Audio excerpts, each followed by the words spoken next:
Chapter 104. In the past, Xiao Xian would never believe that he had only drawn one circle in the morning, and he was so tired that he was about to collapse. But now, he personally felt that drawing a circle could be so tiring, and it was even mentally exhausting. When he walked out of the stone house and looked at the surrounding scenery, Xiao Xian felt that the house in his field of vision seemed to be spinning. He looked up at the sky for a while and felt better. He was no longer dizzy and could stand steadily.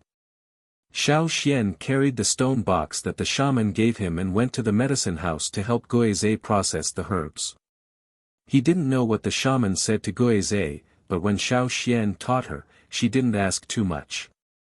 She just learned seriously and improved some of the ways to process herbs. Compared to drawing with Wu roll, processing herbs was much easier. When he went down the mountain, Xiao Xian had recovered from his tiredness. In the stone box that the shaman gave him, there were 2 animal skin scrolls, the shaman's special paint, and a writing brush.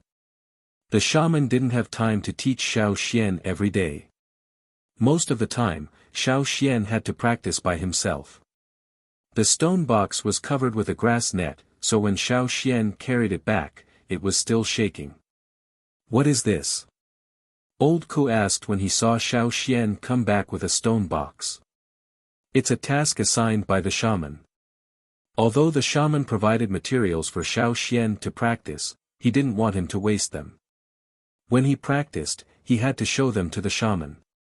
This was also a task assigned by the shaman. When Old Ku heard Xiao Xian's words, he suddenly felt a sense of awe. He even looked at the stone box with great respect. He didn't dare to look at it. Since Xiao Xian wanted to draw, he didn't ask any more questions. In his opinion, whatever the shaman did was right and meaningful. "Don't let the shaman down," Old Ku said solemnly. Back in his room, Xiao Xian took out the animal skin scroll. There were 2 animal skin scrolls in the stone box. One of them had not been scribbled at all, while the other was the one he had practiced this morning. There was even a circle on it. Opening the animal skin roll, Xiao Xian took out the paints and brushes. After thinking for a while, he took out the charcoal pencil he had made, intending to try it out. However, just as Xiao Xian was about to activate his power of inheritance, he quickly flicked his wrist and moved the charcoal pencil away. The charcoal pencil broke into many small pieces and scattered on the stone table. If Xiao Xian hadn't moved away quickly, these scattered pieces would have fallen directly into the animal skin roll. Sure enough, not every pen used to draw Wu roll was suitable. The brush that the shaman gave Xiao Xian was made of ferocious beast hair and special wood. Giving up on using other brushes, Xiao Xian picked up the one the shaman gave him and continued to draw. Since it was practice, he naturally started with the drawing he had done this morning. With his first attempt, he became more proficient in drawing the second time. He still didn't draw quickly. When Xiao Xian finished drawing the circle, he realized that it was already dark. At least an hour had passed. Compared to the morning, the drawing time was not much shorter. However, this time, Xiao Xian was not as tired as he was in the morning. The dizziness was also not as strong. This was an improvement. For the next few days, Xiao Xian would bring the stone box to the shaman's place in the morning. However, the shaman was busy these days. After Xiao Xian went over, he would sit in a small room in the stone house and practice. If he had any questions, he would ask the shaman when he was free. The shaman didn't even have time to see the results of Xiao Xian's practice. 5 days later, winter officially arrived. The temperature plummeted overnight. When Xiao Xian opened the door in the morning, all he saw was white. In the big bird's nest on the roof, Cha-Cha was stretching its neck to look down. When it saw Xiao Xian come out, it flapped its wings, shook off the snow on its body, and flew up. Cha-Cha slept outside, not because Xiao Xian forced it to. When winter was coming, Cha-Cha had no intention of hiding in the house. Now that it was snowing heavily, it didn't hide either. Since it could withstand this kind of weather, Xiao Xian didn't care. After all, Cha-Cha was not a pet bird in a greenhouse. If it flew to the forest one day, it would also have to endure this kind of weather. It couldn't be pampered. Caesar and Cha-Cha followed Xiao Xian up the mountain. When they were about to reach the top, Caesar went down the mountain by himself, while Cha-Cha flew to other places to look for food. Just by looking at this point, these two were well trained. When Xiao Xian arrived at the stone house, Ta and Gigu, the two team leaders of the hunting group, were already there. Xiao Xian didn't want to disturb them, so he bowed to them and went inside with the stone box. He went to the small room to continue practicing the Wu roll painting. The two team leaders only knew that the shaman was teaching Xiao Xian something about herbs.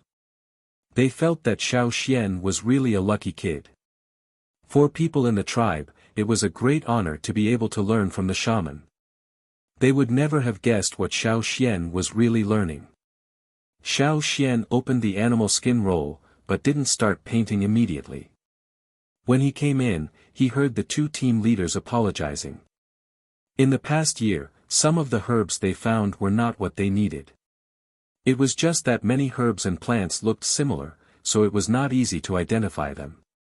Even though they had drawn pictures on the animal skin roll, there were still mistakes in what the advance group brought back every time.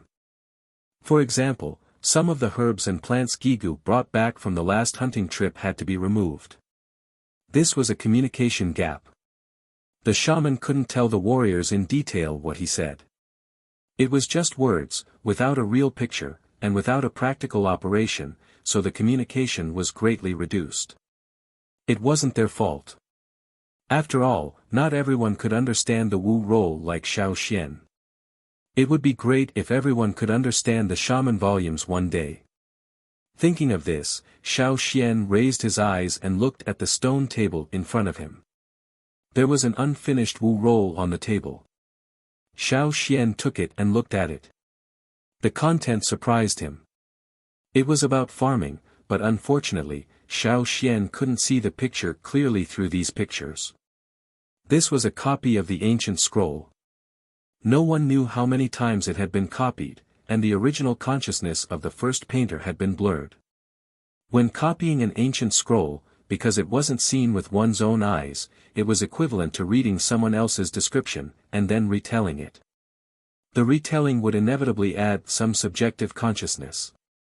It was like a sentence, passed from one person to another. The meaning wouldn't change much, but after being passed by many people, what would it become in the end? 99% of the time, the original words would be changed. Although some things could be seen from the transcribed version of the ancient scroll, it was not as clear as the original version, but there was an increased sense of fuzziness. Just like the one in front of him, the shaman didn't personally experience farming, so naturally, he couldn't understand the wishes of the original painter. The one that was left behind should be a copy of a previous shaman's copy. Since the shaman left it here, it meant that he didn't mean to hide it from Xiao Xian. Xiao Xian looked at the animal skin scroll for a while. Although it wasn't clear, he could still be sure that the picture drawn was not of any place in the tribe. The Wu roll was more like a plain area, with vast farmland and fertile soil. He couldn't see what was being planted, but he could see some vague figures working in the fields. Unfortunately, the area where the tribe was now was not suitable for farming, and the people in the tribe didn't have the intention to do so. There were some edible plants in the mountains around the training ground, which was enough for the people in the tribe. The shaman didn't know how long he would have to wait to see the scene drawn in the animal skin scroll. He left this copy probably because he wanted Xiao Xian to look forward to it. For every person in the tribe, that scene was indeed shocking. Unfortunately, even the shaman didn't expect Xiao Xian to be so special. Putting the animal skin scroll aside, Xiao Xian continued his practice. Now he wasn't copying the Wu roll, but drawing by himself.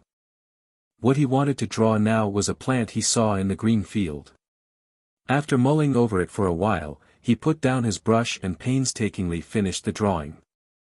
Looking at the animal skin roll, it was really difficult to connect the runes drawn on the animal skin roll with the plant in the green space. The lines were twisted like earthworms. However, aesthetics were secondary. The most important thing was whether or not he could draw the picture in his sea of consciousness. For Xiao Xian, he had already succeeded. In his previous life, Xiao Xian's archaeology classmate once said, "Prehistoric art is the existence of prehistoric ideology, not aesthetic or aesthetic ideology." At that time, Xiao Xian didn't understand, but now, he seemed to understand a lot. The creator of the Wu roll was just drawing in the real world. With the help of the power of inheritance, he drew his consciousness in the form of drawing. That was all, it had nothing to do with beauty or ugliness. Thinking of this, Xiao Xian felt a lot better. Looking at the picture he just drew, Xiao Xian thought, if I showed this to the archaeologists in my previous life, they wouldn't know what I drew. Chapter 105. In the afternoon, when Xiao Xian left the medicine house, it was still early in the morning. There were not many herbs to be processed, and there was not much work to be done recently, so Xiao Xian planned to go down the mountain early, and practice his Wu roll drawing when he got back. However, after walking for a short while, Xiao Xian stopped and listened carefully. He lifted his foot and turned towards the direction of the sound. Between the mountainside and the top of the mountain, there was a special place. It was a training ground specially opened by the warriors.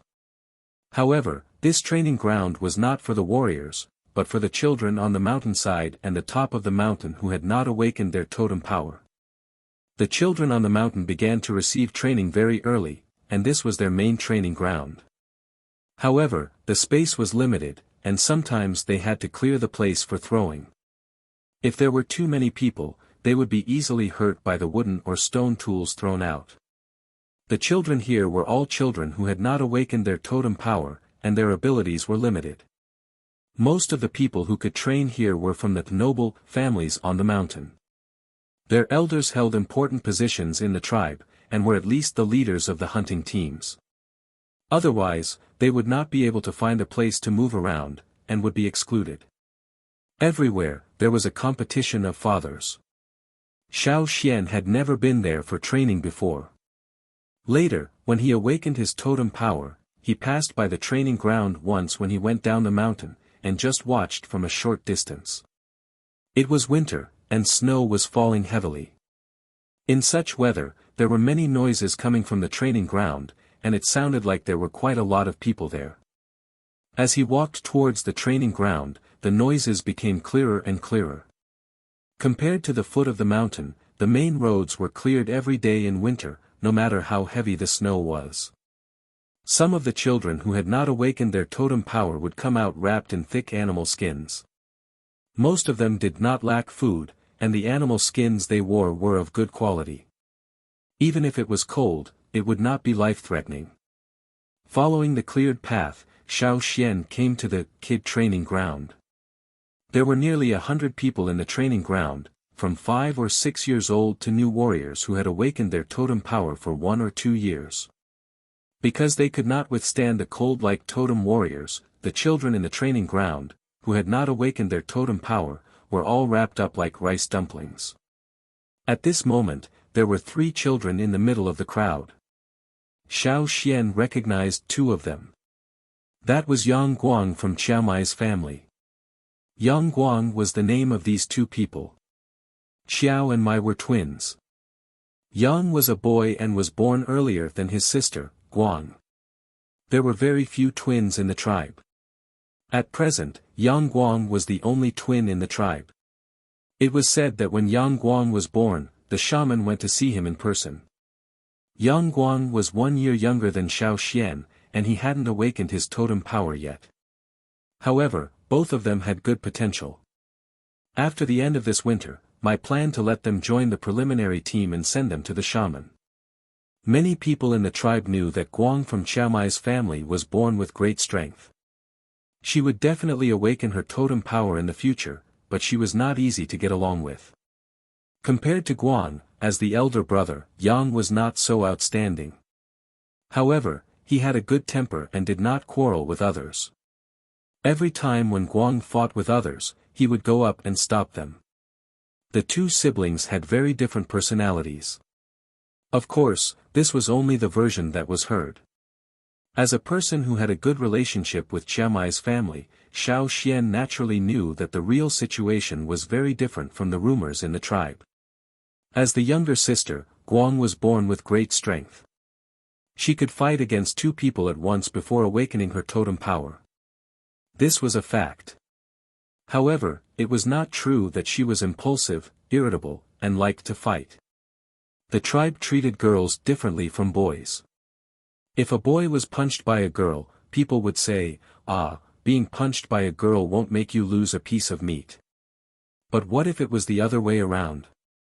What a bastard! How dare he? Needless to say, the boy's parents would teach him a lesson in person. It was not that there was any gentlemanly behavior here. That was all bullshit. Here, it was because the successive shamans attached great importance to the protection of girls. After all, it was related to the tribe's reproduction and future. The ratio of men to women in the tribe was not equal. Every year, there were fewer girls than boys. For this reason, the successive shamans were worried to death. If there were other tribes nearby, they could just kidnap a girl from outside to be their wife. However, the tribe was almost isolated now. Excluding those who were close to them by blood, there were even fewer people who could be found. Now there were many old bachelors in the tribe. If old Ku had not been injured in the past, he might have already had grandchildren. This was also why every time they walked on the path of glory, the returning young warriors were like peacocks spreading their tails, showing off themselves and their prey. It was precisely because of this difference in treatment in the tribe that every time there was a problem that needed to be solved by force, or if there was someone who was extremely unpleasant to the eye, the one who would charge forward was Guang. As the elder brother, Yang would pull his sister from behind and shout, "Stop fighting, sorry, Guang is too impulsive," and so on. For example, Guang and Guang were having a dispute with another party. Guang was using both her hands and legs to fight the people in front of her, but her brother Yang was holding her back, so she couldn't kick him several times. However, she also succeeded a few times. Otherwise, how did the footprints on the other side come about? Yang pulled his sister and seemed to be dissuading her. However, when someone from the other side stood up to speak, Guang kicked him. She did not kick him, but she scraped his animal skin clothes. The person who just stood up retreated. Yang really couldn't hold her back. Who was he kidding? These two people's strength was actually about the same. If they really wanted to dissuade her, it was impossible that they couldn't hold her back. Young Guang was not old, and did not have the honest character of Xiaomai and his wife. Instead, he was mischievous. The day before, he learned some simple rope traps from Xiao Xian, and the next day, he could go out and trap people. Seeing that there were people on the other side who had awakened their totemic power and were about to stand up, Xiao Xian spoke first, "Guang Guang." The people on the other side all looked over. After seeing Xiao Xian, Guang's originally angry face suddenly turned into a smile.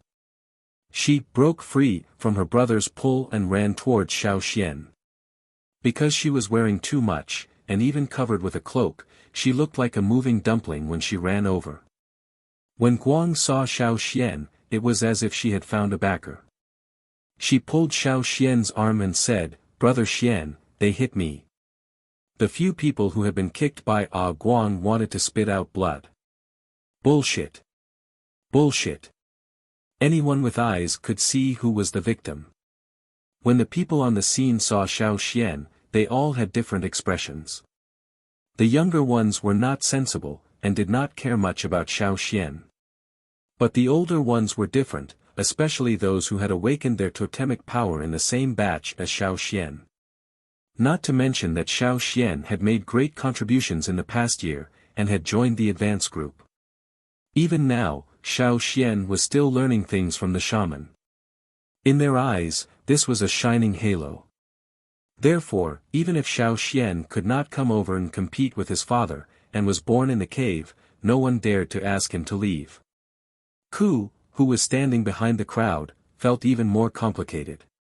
He was also from the cave, and at this time last year, he was the most envied person in the cave. But now, when they talked about Xiao Xian, how did it feel?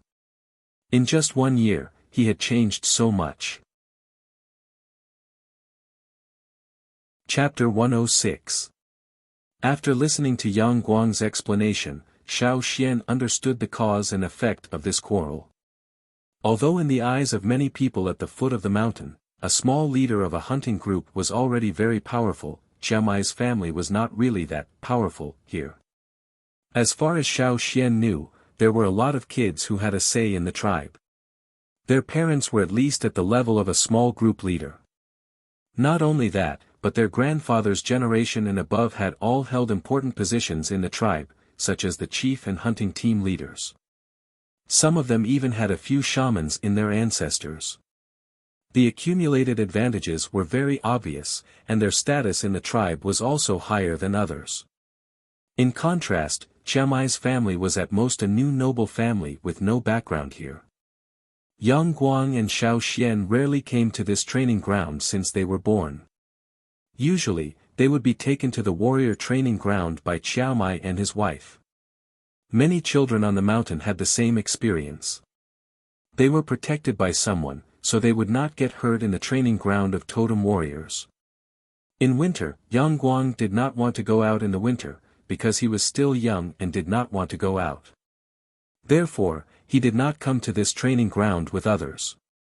Yang Guang and Xiao Xian only knew the children of other warriors in Mai's hunting group. They were not familiar with many people on the mountain. However, this winter, Yang Guang and Xiao Xian decided to do some good training, so that they could awaken their totem power by the end of this winter. However, they did not know the situation in the training ground, and the rules here. Since it was a training ground specially for children who had not awakened their totem power, the adults would not interfere. Whether it was the management or the rules here, they were all set by the children who had not awakened their totem power. Even the ancestors were once children, and many of the rules they set were still in use today. And the rule here was, if you want to come here to train. Sure, but you have to hang your name first. The so-called hanging name was to hang the stone card with your name on the tall stone tree next to the training ground. Only after hanging it up, you were qualified to enter the training ground. When Xiao Xian first saw the stone tree beside the training ground, he thought it was a telephone pole. However, when he got closer and touched it with his hand, he realized that it wasn't. It really was a tree. This stone tree had a very long history, perhaps a few hundred years. It was said that it had been here since the training ground was built, but it grew very slowly. It was hard to tell how much it had grown even after more than 10 years. Their ancestors had left this tree behind, and it later became the deciding factor for these children to enter the training grounds. The stone tree was as thick as 2 people and was nearly 50 meters tall. It was thin and long, and only the top part of it had branches. Most of the bottom part was bare. In other seasons, newcomers would climb up the tree and hang their stone card with their name on a branch. Until one day, when they awakened their totemic power and became warriors, they would take down their cards and officially leave the training ground. This was equivalent to a ritual that had been going on for hundreds of years. Normally, this wouldn't be a problem for Yang Guang. Although the stone tree looked like a stone, the surface of the trunk was as rough as bark. It wasn't too difficult for them to climb it. Originally, under special circumstances, they could make an exception. For example, in this kind of weather, it was impossible to climb. However, today's situation was a bit coincidental. Today, 2 groups of people were going to compete. The winner would be able to train in the training ground for the next 20 days, and the loser would have to leave immediately.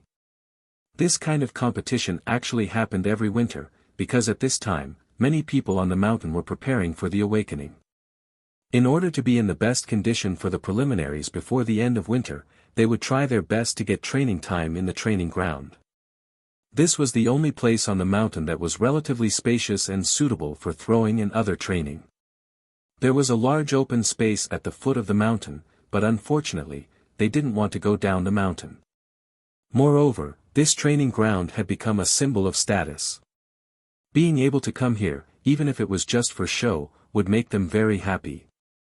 For example, Ku was brought here last year, but he didn't have a card, so he couldn't enter. He could only watch from the side. Because of this, Ku often bragged to the people at the foot of the mountain.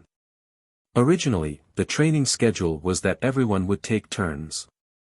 The first 10 days, one person would use the training ground, and the next 10 days, they would take turns. But at this point, it was a battle of whose fist was harder. For tribesmen, the way to solve problems was naturally to compete. In the tribe, many people thought that it was necessary for children to compete with each other, and they also agreed with this method. No matter which side would use the training ground at this time, everyone's thought was, anyway, we want to train now. Will you give up the place? Or not? Come on, let's fight. If you win, you're right. If you lose, you're wrong. If you're right, you're wrong. In this training ground, fighting for territory had to be decided in such a direct way. Every time this happened, both sides would ask their relatives and friends to help, including the awakened totem warriors. Xiao Xian saw Mao, Moer, and the others. But usually, they wouldn't do anything, and just watched from the side. The two sides had different families. They were either from Ta's hunting group, or from Gigu's group. Just at this time, Yang Guang and his sister came over and said they wanted to join. As they were on the same side, Xiao Xian naturally chose to accommodate them. But the other side didn't agree. They used the rules of their ancestors, and didn't want to give up. Yang Guang and his sister couldn't hold back, and kicked someone. The kid who was kicked in the face by Guang just now mocked Yang Guang and his sister, they must be afraid of heights. After learning the whole story, Xiao Xian looked at the stone tree. Different from other trees, there was a thick layer of ice on the surface of the stone tree. It was quite difficult to hang a stone card with one's name on the top of the tree without damaging it. Even for totem warriors, it was not easy to climb up. Xiao Xian looked at Yang Guang and his sister, who were wrapped up like fat rice dumplings, and then looked at the 50-meter-tall tree. Xiao Xian estimated that they would slide down the frozen trunk as soon as they jumped up, not to mention climbing up. Can't we use stone tools? Xiao Xian asked. No. That will damage the stone tree, but we don't restrict the rope. The one who spoke was about the same age as Yang Guang and his sister. He sounded a little arrogant, and there was a sense of gloominess between his eyebrows. After saying that, Meng Guang and Guang Guang smiled sinisterly at them. His expression seemed to be saying, "Aren't you strong? Then throw it. His name is Meng. He is bad. He is the one who doesn't allow us to enter." Yang Guang complained to Xiao Xian. In such weather, with the cold wind and snow, many people who had not yet awakened their power were shivering. Some people thought that since Yang Guang and his sister could not do it, they might as well give up. They still wanted to watch today's competition. It was not a good idea to stand here in the cold. So, what do you want to do now? Xiao Xian looked at Yang Guang and his sister. Both of them looked frustrated. Even if they had a lot of ideas, they could not think of any solution at this time. Actually, we can put this matter aside for now. After we finish the competition, this place will belong to us for the next 20 days. Yang Guang can also train here. Mao walked over and said. Hearing Mao's words, a person behind Meng sneered, "You talk as if you are very powerful." Seeing that the two sides were about to quarrel again, Xiao Xian shook his head. The competition between the two sides was one thing, but the qualification to enter the competition was still a hot topic. Actually, it is not difficult. Xiao Xian said. Hearing Xiao Xian's words, the people around who were about to quarrel all turned their heads to look at him. Not difficult. Was he bragging? Not only Meng's people, but also Mao and the others looked at Xiao Xian in confusion. They did not understand why Xiao Xian would say that. Can't we use stone tools? Xiao Xian asked again. No. Meng said. Can't we ask others for help? No. Except for that, we can ask others for help. Yes. That's easy. After saying that, Xiao Xian put his finger into his mouth and blew a whistle in front of hundreds of people. Chapter 107. The whistle spread far and wide in the wind and snow. Hearing Xiao Xian's whistle, some people were still confused. They didn't understand what Xiao Xian was trying to do. Others thought of something and their expressions changed. They looked up at the sky. Ah! Yang Guang and his sister shouted in surprise. They already knew what Xiao Xian was trying to do. They opened their eyes wide and looked at the sky. Even when the snow fell into their eyes, they just wiped it away hurriedly. After that, they continued staring, afraid that they would miss something. What's going on? Meng turned his head and asked the people behind him. That eagle. Meng looked in the direction that the other person was pointing at and looked at a certain spot in the sky. A small black dot appeared in the sky. Soon, the dot became bigger and bigger. Even the falling snow couldn't cover its figure as it flew over. Cha-cha. It's cha-cha. Yang Guang and his sister were so happy that they wanted to jump a few times. Because they knew Xiao Xian, they knew a little about cha-cha. The others all had their own thoughts. To many people in the tribe, cha-cha was just like Caesar. They only had the permission of the shaman to move around in the tribe. Many people even thought that such prey had lost its sharpness in the forest. They didn't care about it. Even without the permission of the shaman, they might not take the initiative to hunt it. Just like the mentality of most warriors, hunting was more meaningful. For them, an animal that was no longer fierce was enough to be ignored.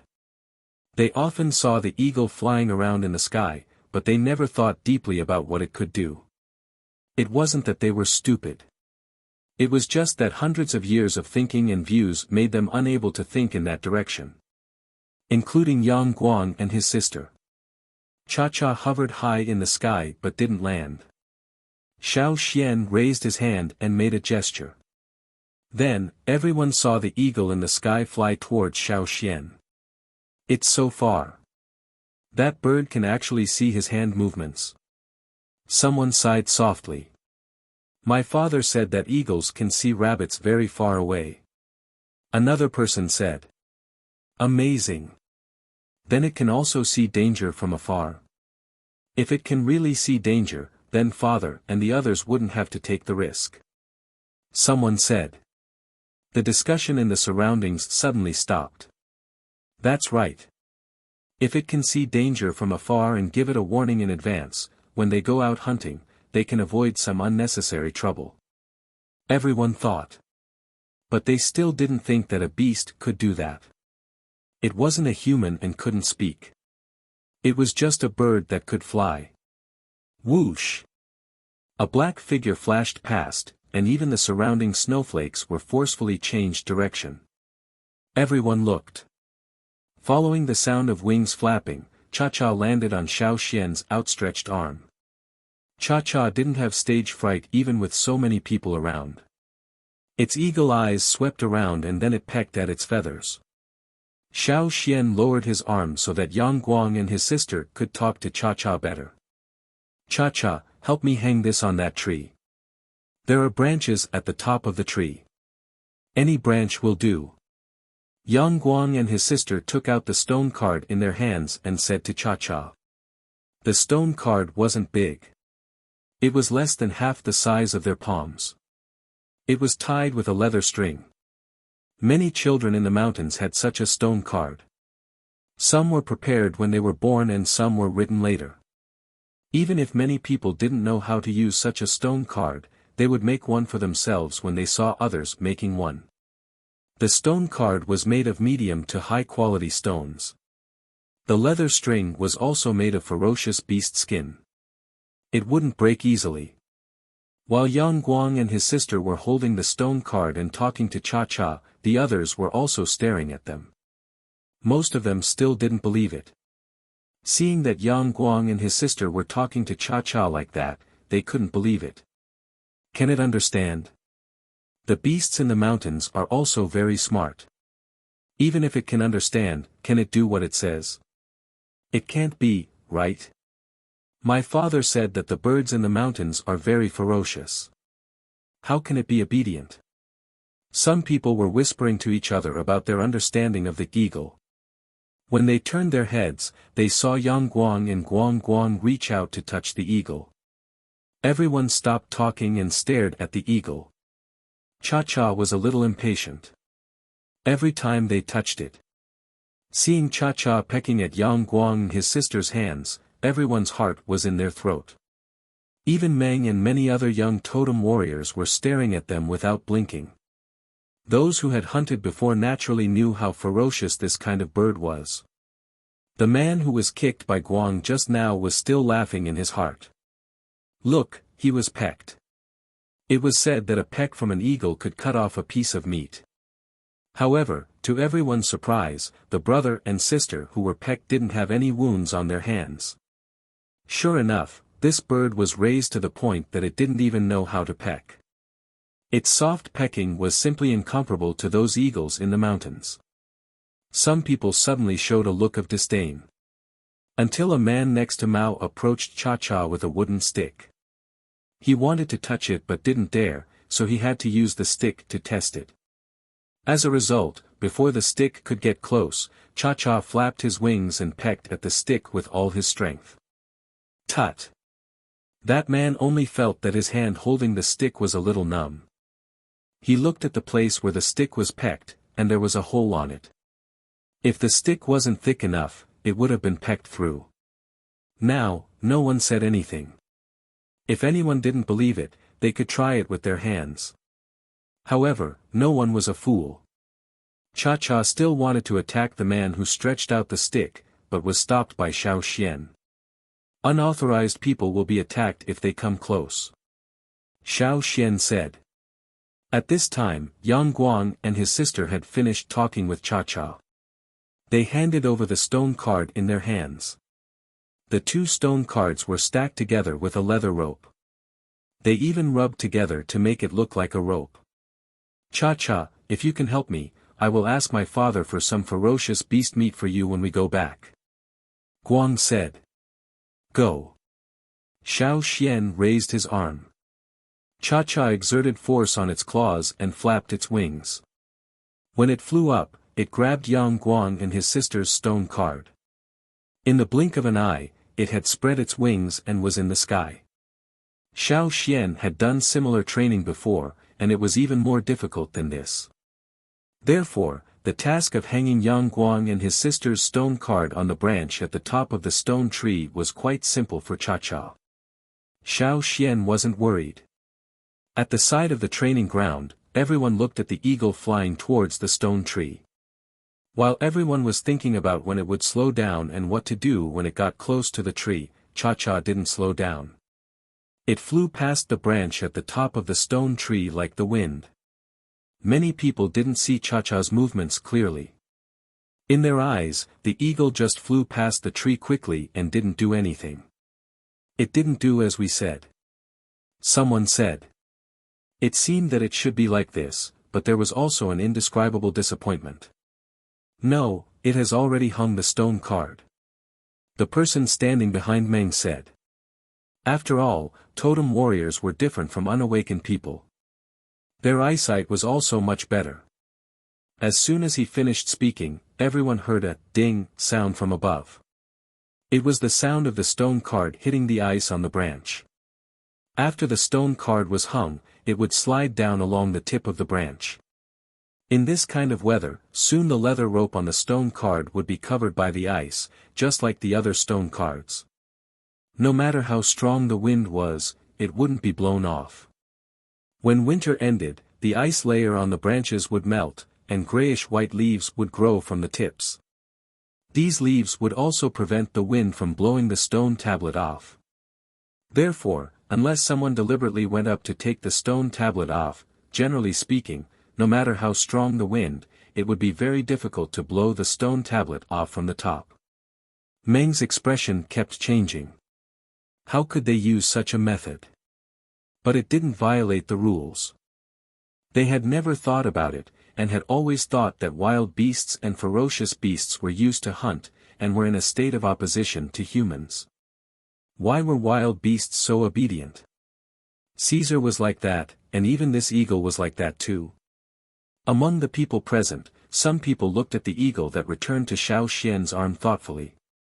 When they couldn't do it, when they racked their brains and couldn't come up with a perfect solution, they didn't know that it could be done this way.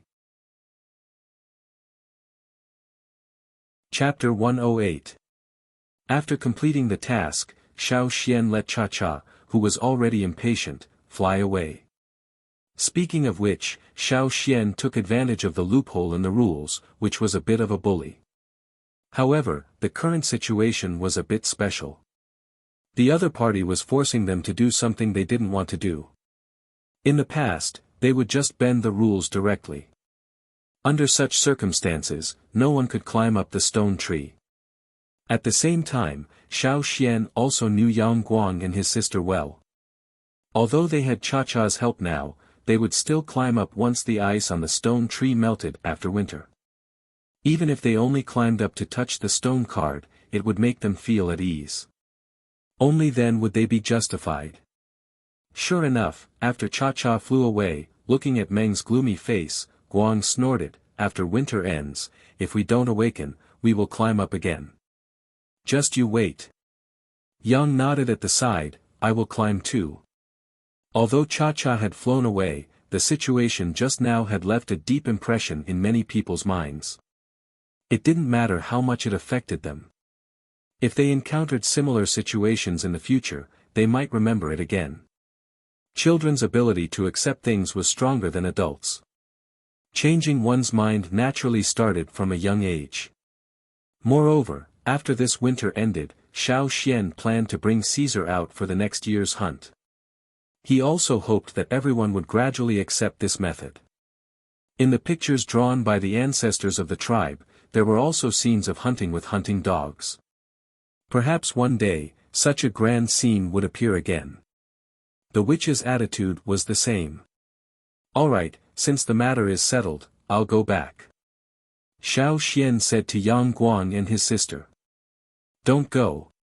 Brother Xian, we still have a duel later." "I want to fight," Guang said. When the people on Meng's side heard this, they immediately started shouting. "Guang, you're not allowed to fight."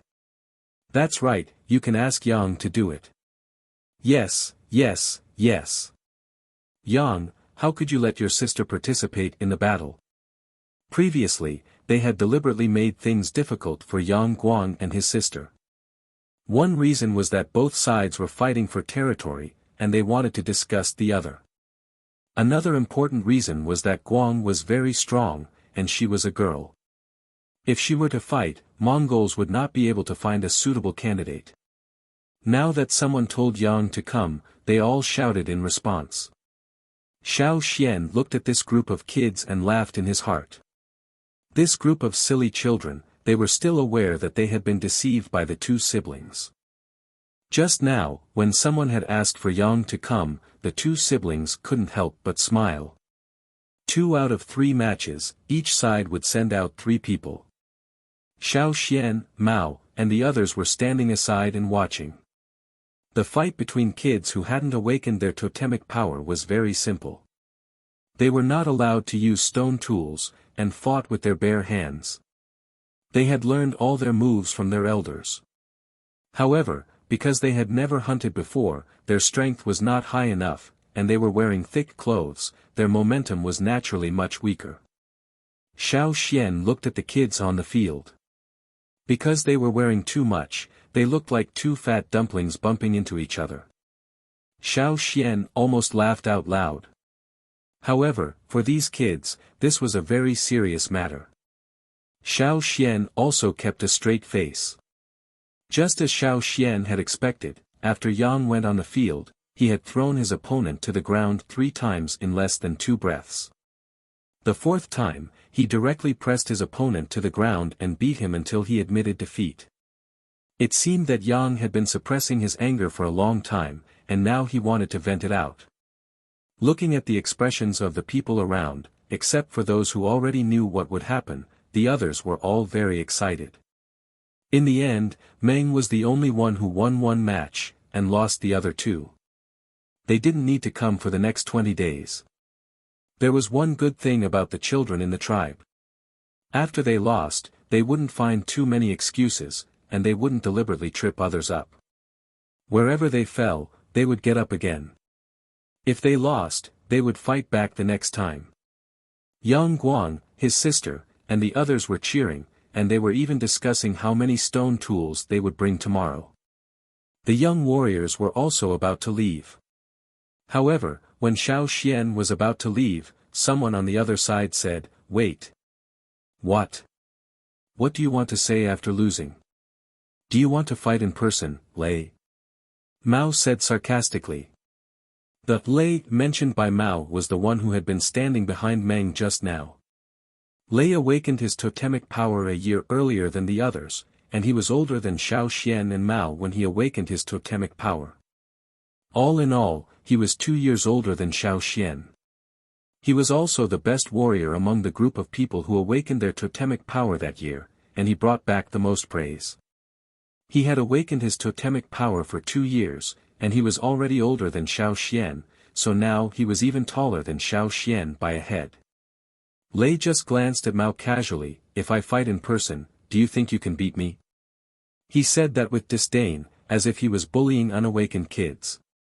Before Mao could refute, Lei moved his eyes away, and looked at Xiao Xian. "I have someone here who wants to talk with Xian.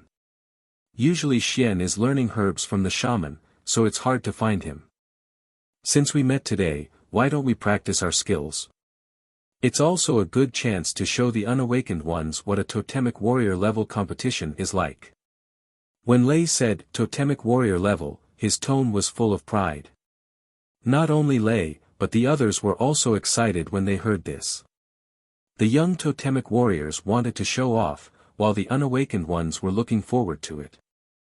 Their parents' generation was their parents' generation, and their generation had their own competition. As soon as Lei finished his words, someone stood out. Tai. Mao looked at the person who stood out, and frowned. Tai, Xiao Xian, and Mao were all awakened in the same batch, but Tai was in another hunting group, so Xiao Xian didn't know him well. Tai stretched his wrists, looked at Xiao Xian, and said, "I heard you are the best in our batch of awakened ones, and I've been wanting to fight with you for a long time." Hearing Tai's words, someone on Mao's side couldn't help but say, "How can he be the best in our batch?"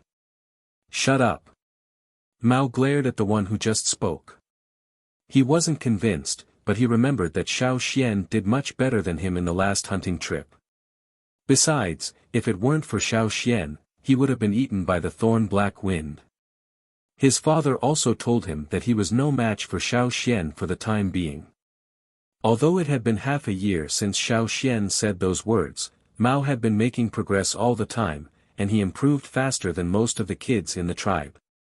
Because he and Xiao Xian were not in the same hunting group, and Xiao Xian wasn't in the advance group, neither Mao nor Ta knew about Xiao Xian's current strength. Mao didn't believe that Xiao Xian hadn't made any progress in the past half a year.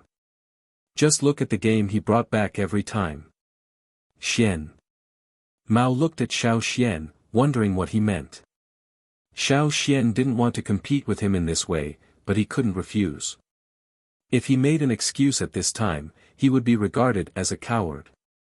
If someone challenged him, he had to accept it. People in the tribe had always been like this. Since he couldn't refuse, he would accept the challenge. It was a good chance for him to see how powerful the kids in the same batch as him were. Putting down the things in his hands, Xiao Xian said to Yang Guang and his sister, "Help me keep an eye on them." Ever since Tai stepped forward, there was an empty space around him. Xiao Xian walked into the field, looking at the kid who was about the same height as him. Tai's eyes flashed with hostility. The cloak he was wearing had already been thrown aside. Wearing a sleeveless animal skin coat on such a cold day, it was hard to tell if he was trying to show off the difference between a totem warrior and an unawakened child, or if he was trying to make it easier for him to move around, or if he was trying to show off his totem patterns during the fight. Showing off the totem tattoos on their arms was indeed one of their hobbies. Tai rotated his arms and wrists, making cracking sounds. With a loud roar, the totemic power in his body instantly pulsed. The totemic patterns that belonged to totemic warriors extended from his face to his exposed neck and extended down to his exposed arms. The totemic patterns were very obvious as well. The flame tattoos extended 5 or 6 centimeters from his shoulders to his arms. Seeing the totem tattoos on Tai's body, many unawakened kids were envious. Every time they compared the totem tattoos on their arms, they could only stand aside and watch. Among the awakened kids in the same batch, Tai's speed of improvement was quite fast. Because Tai always kept a high profile on the mountain, everyone knew about his level. Then, the crowd turned their eyes to the other side of the field. They knew very little about Xiao Xian's current strength since he came out of the cave under the mountain. Unlike Tai, who kept a high profile, Xiao Xian was as quiet as a piece of wood. Chapter 109. The scene looked a little strange. If he didn't know that the two were going to compete, he would have thought that Xiao Xian was asleep. The snow was still falling, and the cold wind was blowing. Some of the unawakened children wrapped themselves in animal skins, but their eyes were fixed on the other side. Tai waited for a long time, but still didn't see any reaction from Xiao Xian. He wondered what Xiao Xian meant. Did he really want to compete with him? Or was he playing with him? Thinking of this, Tai couldn't help but feel a little angry. Ray and the others were also confused. Not taking it seriously. Not in the right state. No, that's not right. Ray's eyes flashed. Aura. When hunting, warriors would have a habitual way of hiding their aura. Before hunting, they couldn't let the prey detect them. Therefore, the warriors would hide their aura. Many of the older warriors had already made it a habit. They would carry this habit with them when they walked, making no sound. In contrast, most of the younger warriors didn't have such a habit. Of course, it wasn't something that could be done just because they wanted to. There was no need to do it deliberately. It was just a habit that was formed naturally after many hunts. Inadvertently, they had already entered the best state. In the past, when the elders in his family practiced with Ray, they were in such a state. There was no fighting spirit, no totem patterns, and they looked careless. But once they attacked, they would instantly kill the enemy. However, that was a habit that only warriors who had hunted for many years had. How long had this person been hunting? It had only been a year since he awakened. Moreover, this person was 2 years younger than him. Thinking of this, Ray's eyebrows couldn't help but twitch. He opened his eyes wide and stared at the other side. He wanted to see if the next development was as he expected. That's enough. Xiao Xian, who was still like a block of wood, said. Originally, Tai was quite angry when he saw Xiao Xian like this. He wanted to say something, but he was a little surprised. However, since Xiao Xian had said so, he didn't care about anything else. However, there was a faint sense of uneasiness in his heart, but he couldn't explain why.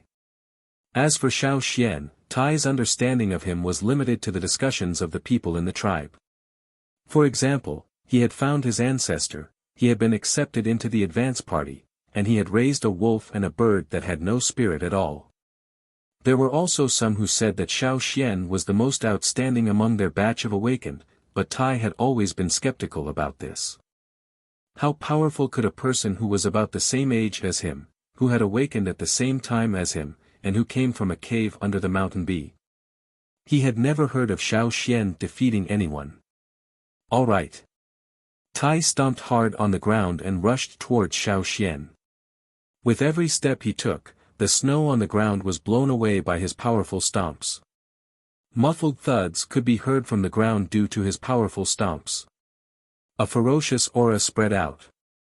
The people around could clearly feel the pressure brought by Tai at this moment. It could be seen that Tai's explosive power was indeed astonishing. On the other hand, Xiao Xian was still standing there like a block of wood. He did not put up a defensive posture, nor did he reveal any totem patterns. Was this guy stupid? Everyone was puzzled. Not only the others, but even Tai, who was already swinging his fist at Xiao Xian, was also puzzled. However, since he had already made his move, there was no reason to take it back. No matter what he was thinking, he would fight first. Bang! Fist and flesh collided. What was this? All the emotions in Tai's heart turned into shock. How was this possible? This was the same thought that emerged in everyone's mind at the same time. At this moment, Tai felt as if he had been struck by lightning. He was frozen in place, his hair standing on end. Although the wind was howling in the heavy snow, his back was drenched in sweat. He looked at the palm that blocked his fist. It was about the same size as his palm, and looked normal, but it stopped his fist from moving forward. His line of sight followed the palm that blocked his fist. The palm was covered by an animal skin sleeve, and the arm was not exposed. He could not see how far the totem patterns in front of him had spread. Further up was a face that was already covered with totem patterns. A moment ago, there was no trace of totem patterns, but now, Xiao Xian's totem patterns did not spread gradually like Tai's. The totem patterns on his face seemed to have appeared suddenly at that moment. Everyone knew that the totem patterns on the body appeared gradually from the top to the bottom. The speed at which they appeared was closely related to the user's control of totem power. The stronger the control of totem power, the faster the totem patterns would appear. However, the totem patterns on Xiao Xian's face appeared without any warning. In an instant, they all appeared. What level of mastery did this person have over the totem power? No one wanted to think too deeply. Tai met Xiao Xian's eyes, and his scalp went numb. He looked at Xiao Xian's eyes as if he was looking at a ferocious beast that had just bared its fangs and was about to break his arm in the next moment. Retreat. This was the only thought in Tai's mind at the moment. Tai put his feet on the ground and wanted to retreat, but he soon found that he could not retreat. The 5 fingers of the hand that had been blocking the fist had already bent and firmly grasped the fist that he had swung out. Ray, who was standing at the side, closed his eyes. One move to determine the winner. There was no need to continue. He did not know that someone in the tribe had reached such a level. His great-grandfather had once told him that he should have a long-term vision and not just look at the people around him. However, he had never thought that there was anyone in the tribe who was worth paying attention to except the people on the mountain. Now it seemed that he was still too narrow-minded. When he opened his eyes again, the shock on Ray's face had disappeared. Tai, you lost, Ray said calmly. Lost? Tai, who was about to retreat, was stunned for a moment before he came to his senses. Yes, he lost. Tai only felt that the hand that held his fist loosened, and he could not withdraw his arm. He regained his freedom again. I lost, Tai said. Tai looked up at the person in front of him again and found that the totem patterns on Xiao Xian's face had disappeared completely, as if they had never appeared. The fist that hits the tiger should hit the tiger's head, Xiao Xian said. That's right. Ray thought for a moment and said, it's really boring to fight in the tribe. I understand what you mean. Xiao Xian looked at Ray. What do you understand? He felt that something was wrong. Ray felt that he had understood Xiao Xian's words, so he continued, just like how we walk the road of glory every year, the prey is the best way to measure our ability. The others also showed an expression that said, that's right. Even Tai, who had been a little depressed, immediately felt refreshed. Good. Then let's compete with the prey. Count me in, Ray said. In hunting, it was not always about fighting that one could hunt more prey. There were many other factors. After the adjustment in the first year of awakening, they were already experienced warriors from the second year onwards. They did not need to give in anymore. I want to join, too, Mao said. With Ray and Mao taking the lead, the other young warriors also clamored to join. Xiao Xian, who was standing next to them, was speechless. That was not what I meant. Xiao Xian originally just wanted to say that instead of fighting with their own people, they might as well go back and practice more. When they went out hunting next year, they could use their killing skills on the prey. In the competition between tribes, because the stone tools were not durable, and the high-quality stone tools were very precious. Except for hunting, they were not willing to take them out. Therefore, when they competed, they only fought with their bare hands. Wooden sticks were only suitable for people who had not awakened yet. It was okay to use such competitions to communicate with each other. They could practice and exercise when they had nothing to do. But if they wanted to compete with each other, it was not necessary. This was Xiao Xian's idea, because the behavior of totem warriors in daily life was completely different from that of hunting with tools. However, Xiao Xian did not expect that his words would be misunderstood like this. These people were so excited that even 10 wild beasts would not be able to pull them back from their thoughts. Since we have decided to compete with the prey, then, should we compete with one prey or quantity? Someone asked. Mao and Lei looked at Xiao Xian at the same time. Xian, since you proposed it, how do you want to compete? Mao asked. Proposed my ass. Xiao Xian raised his hand and rubbed his forehead. If he could, he really wanted to swallow the words he just said and change them to something more straightforward. His words caused so much trouble. What a cheap mouth. However, after thinking about it carefully, this method was actually not bad. It was much better to compete with each other than having a civil war in the tribe. After a year of hunting, the young warriors had matured a lot. They knew that they could not be impulsive in the hunting field. Under this premise, it was also a good thing to strive for better and more prey. Too short a time was definitely not good. It was inevitable that some people would be eager for quick success. Moreover, they belonged to 2 hunting groups, so the environment would affect them. Let's do it for a year. Next winter, we will compete with each other with the results of a year. Xiao Xian said. Mao and Lei also thought it was a good idea. Okay, let's do it for a year. There were too many people who wanted to join, so Lei said, why don't we use animal skin rolls to record the names of those who want to join the competition? I have animal skin. A young warrior took out a piece of animal skin. Where's a pen? Who has a pen? And paint? Mao looked at the people behind him. Use this. Xiao Xian took out a charcoal pencil he made himself and handed it over. What is this? Can you write? Someone asked. It was the first time for many people to see Xiao Xian's charcoal pencil, but Mao used to be in the same hunting group as Xiao Xian, so he knew how to use it. Taking the charcoal pencil, Mao wrote his name on the animal skin roll. After that, he handed the pencil to Xiao Xian. When Xiao Xian finished, the pencil was snatched away by Lei. He grabbed the pencil like a stone knife and wrote his name. After that, the other warriors also scrambled to write their names. In the end, all the totem warriors present, including Moer, Ku, and the others, wrote down their names and joined the year-long competition. Like Moer, there were many people who were not interested in fighting. However, they felt that it was better to compete with prey.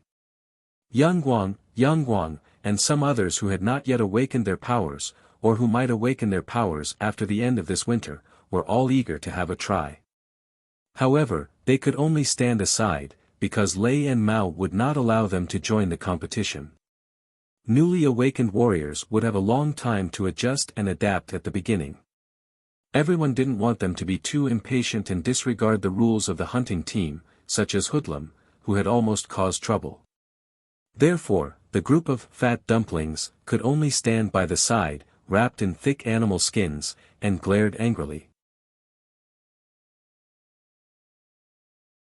Chapter 110. Because of the one-year promise and the animal skin scroll signed by so many young warriors, no one cared about who won or lost the previous fight for the territory. Winning or losing in the fight for territory was a matter for those little brats, but this challenge scroll was a competition between totem warriors. Which one was more important and more attractive? It was obvious. Xiao Xian had been delayed on the mountain for a long time. When he came down from the mountain, he was a little later than usual. Is there a lot going on in the medicine house today? Or is there something wrong with the shaman? Seeing that Xiao Xian had just come back, old Ko asked nervously. It's nothing. The medicine house didn't have many tasks today, so I left early. I just met some people on the mountain and we talked for a while. Xiao Xian said. Old Ko was relieved after hearing this. He even agreed with Xiao Xian and said, it's good for you to talk more with other people on the mountain. Okay, I know. After eating something, Xiao Xian went back to his room. He rolled up his sleeves and slowly activated the totem power in his body. This time, it was different from the time on the mountain. Xiao Xian slowly controlled the totem power, and the totem pattern on his arm gradually showed up. The flame-shaped pattern extended from his shoulder to his arm.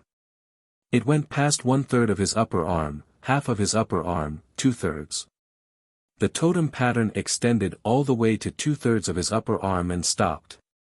During the last hunt of the year, Xiao Xian remembered that the totem pattern on his arm only went past half of the way, not 2/3 of the way. After the hunt, Xiao Xian didn't have much time to train at the training ground. After that, he began to learn about herbs from the shaman and how to draw Wu roll, The power of inheritance. Xiao Xian felt the totem in his mind.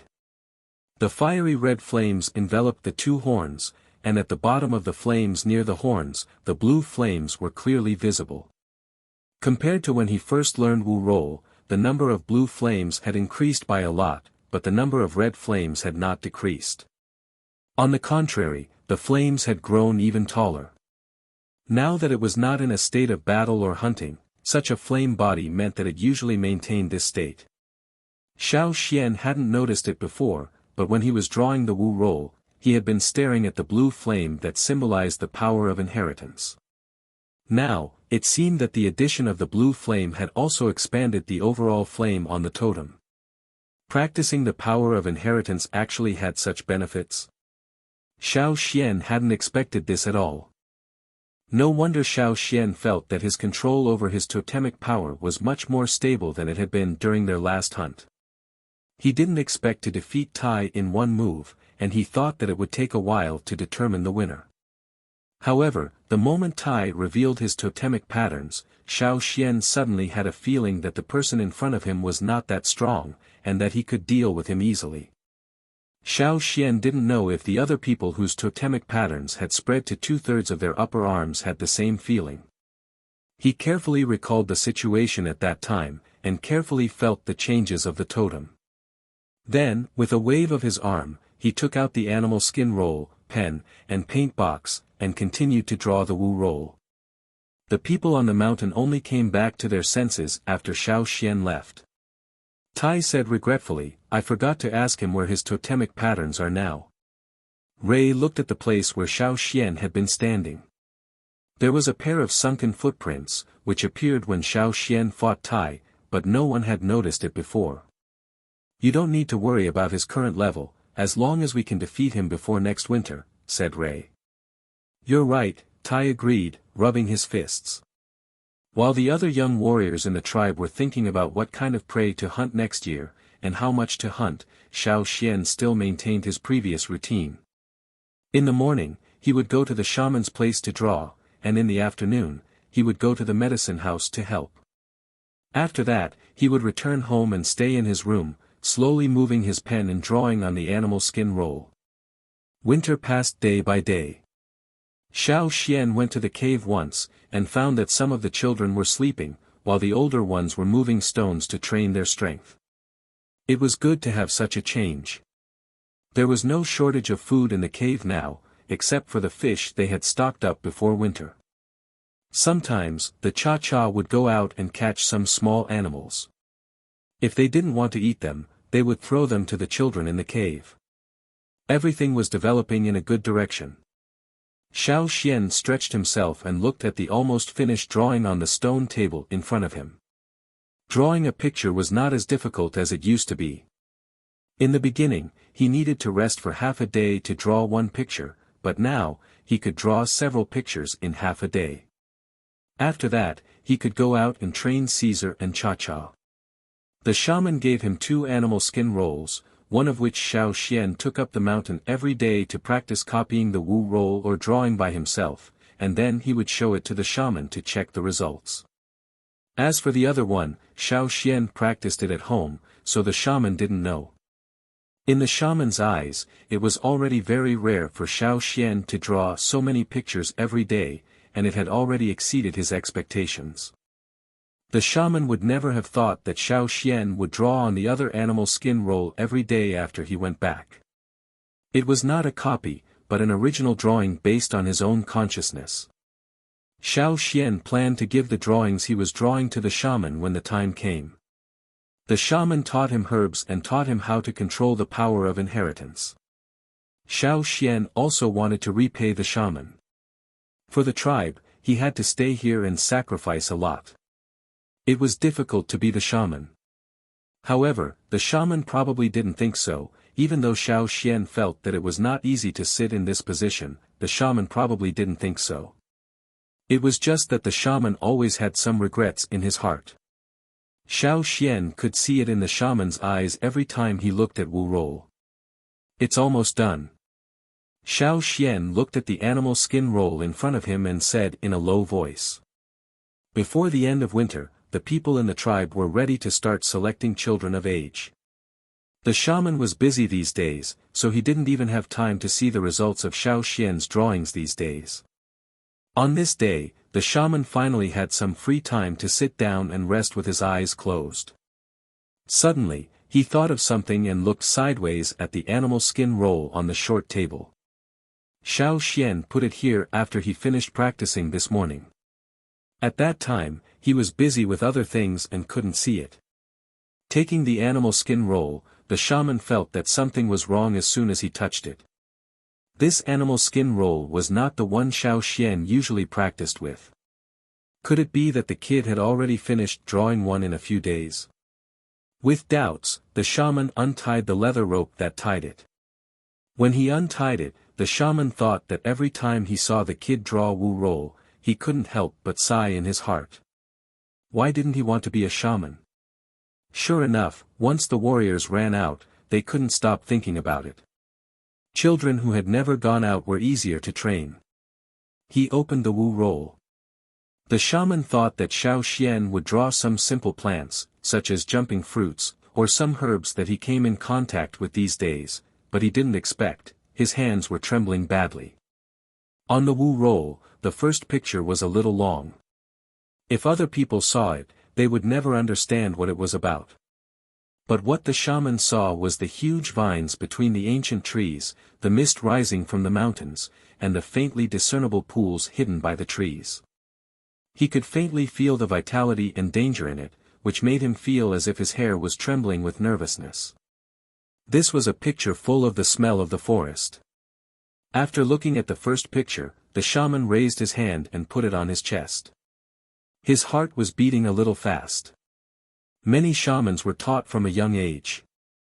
After they were selected, they would never leave the tribe. Therefore, the shaman had never left the tribe since he was born. Although he knew a lot of things, such as the names of the ferocious beasts that the hunting team would encounter, and where the advance group would go, etc. But he only knew about it, and had never seen it with his own eyes. Even if he saw it, it was not an active one. The prey that was brought back had already been slaughtered. Maybe when he was young, he dreamed that one day he could walk out of the tribe. But as he grew older and had been a shaman for so many years, he had calmed down and become a shaman with a heavy responsibility. He wanted to lead the tribe in a good direction.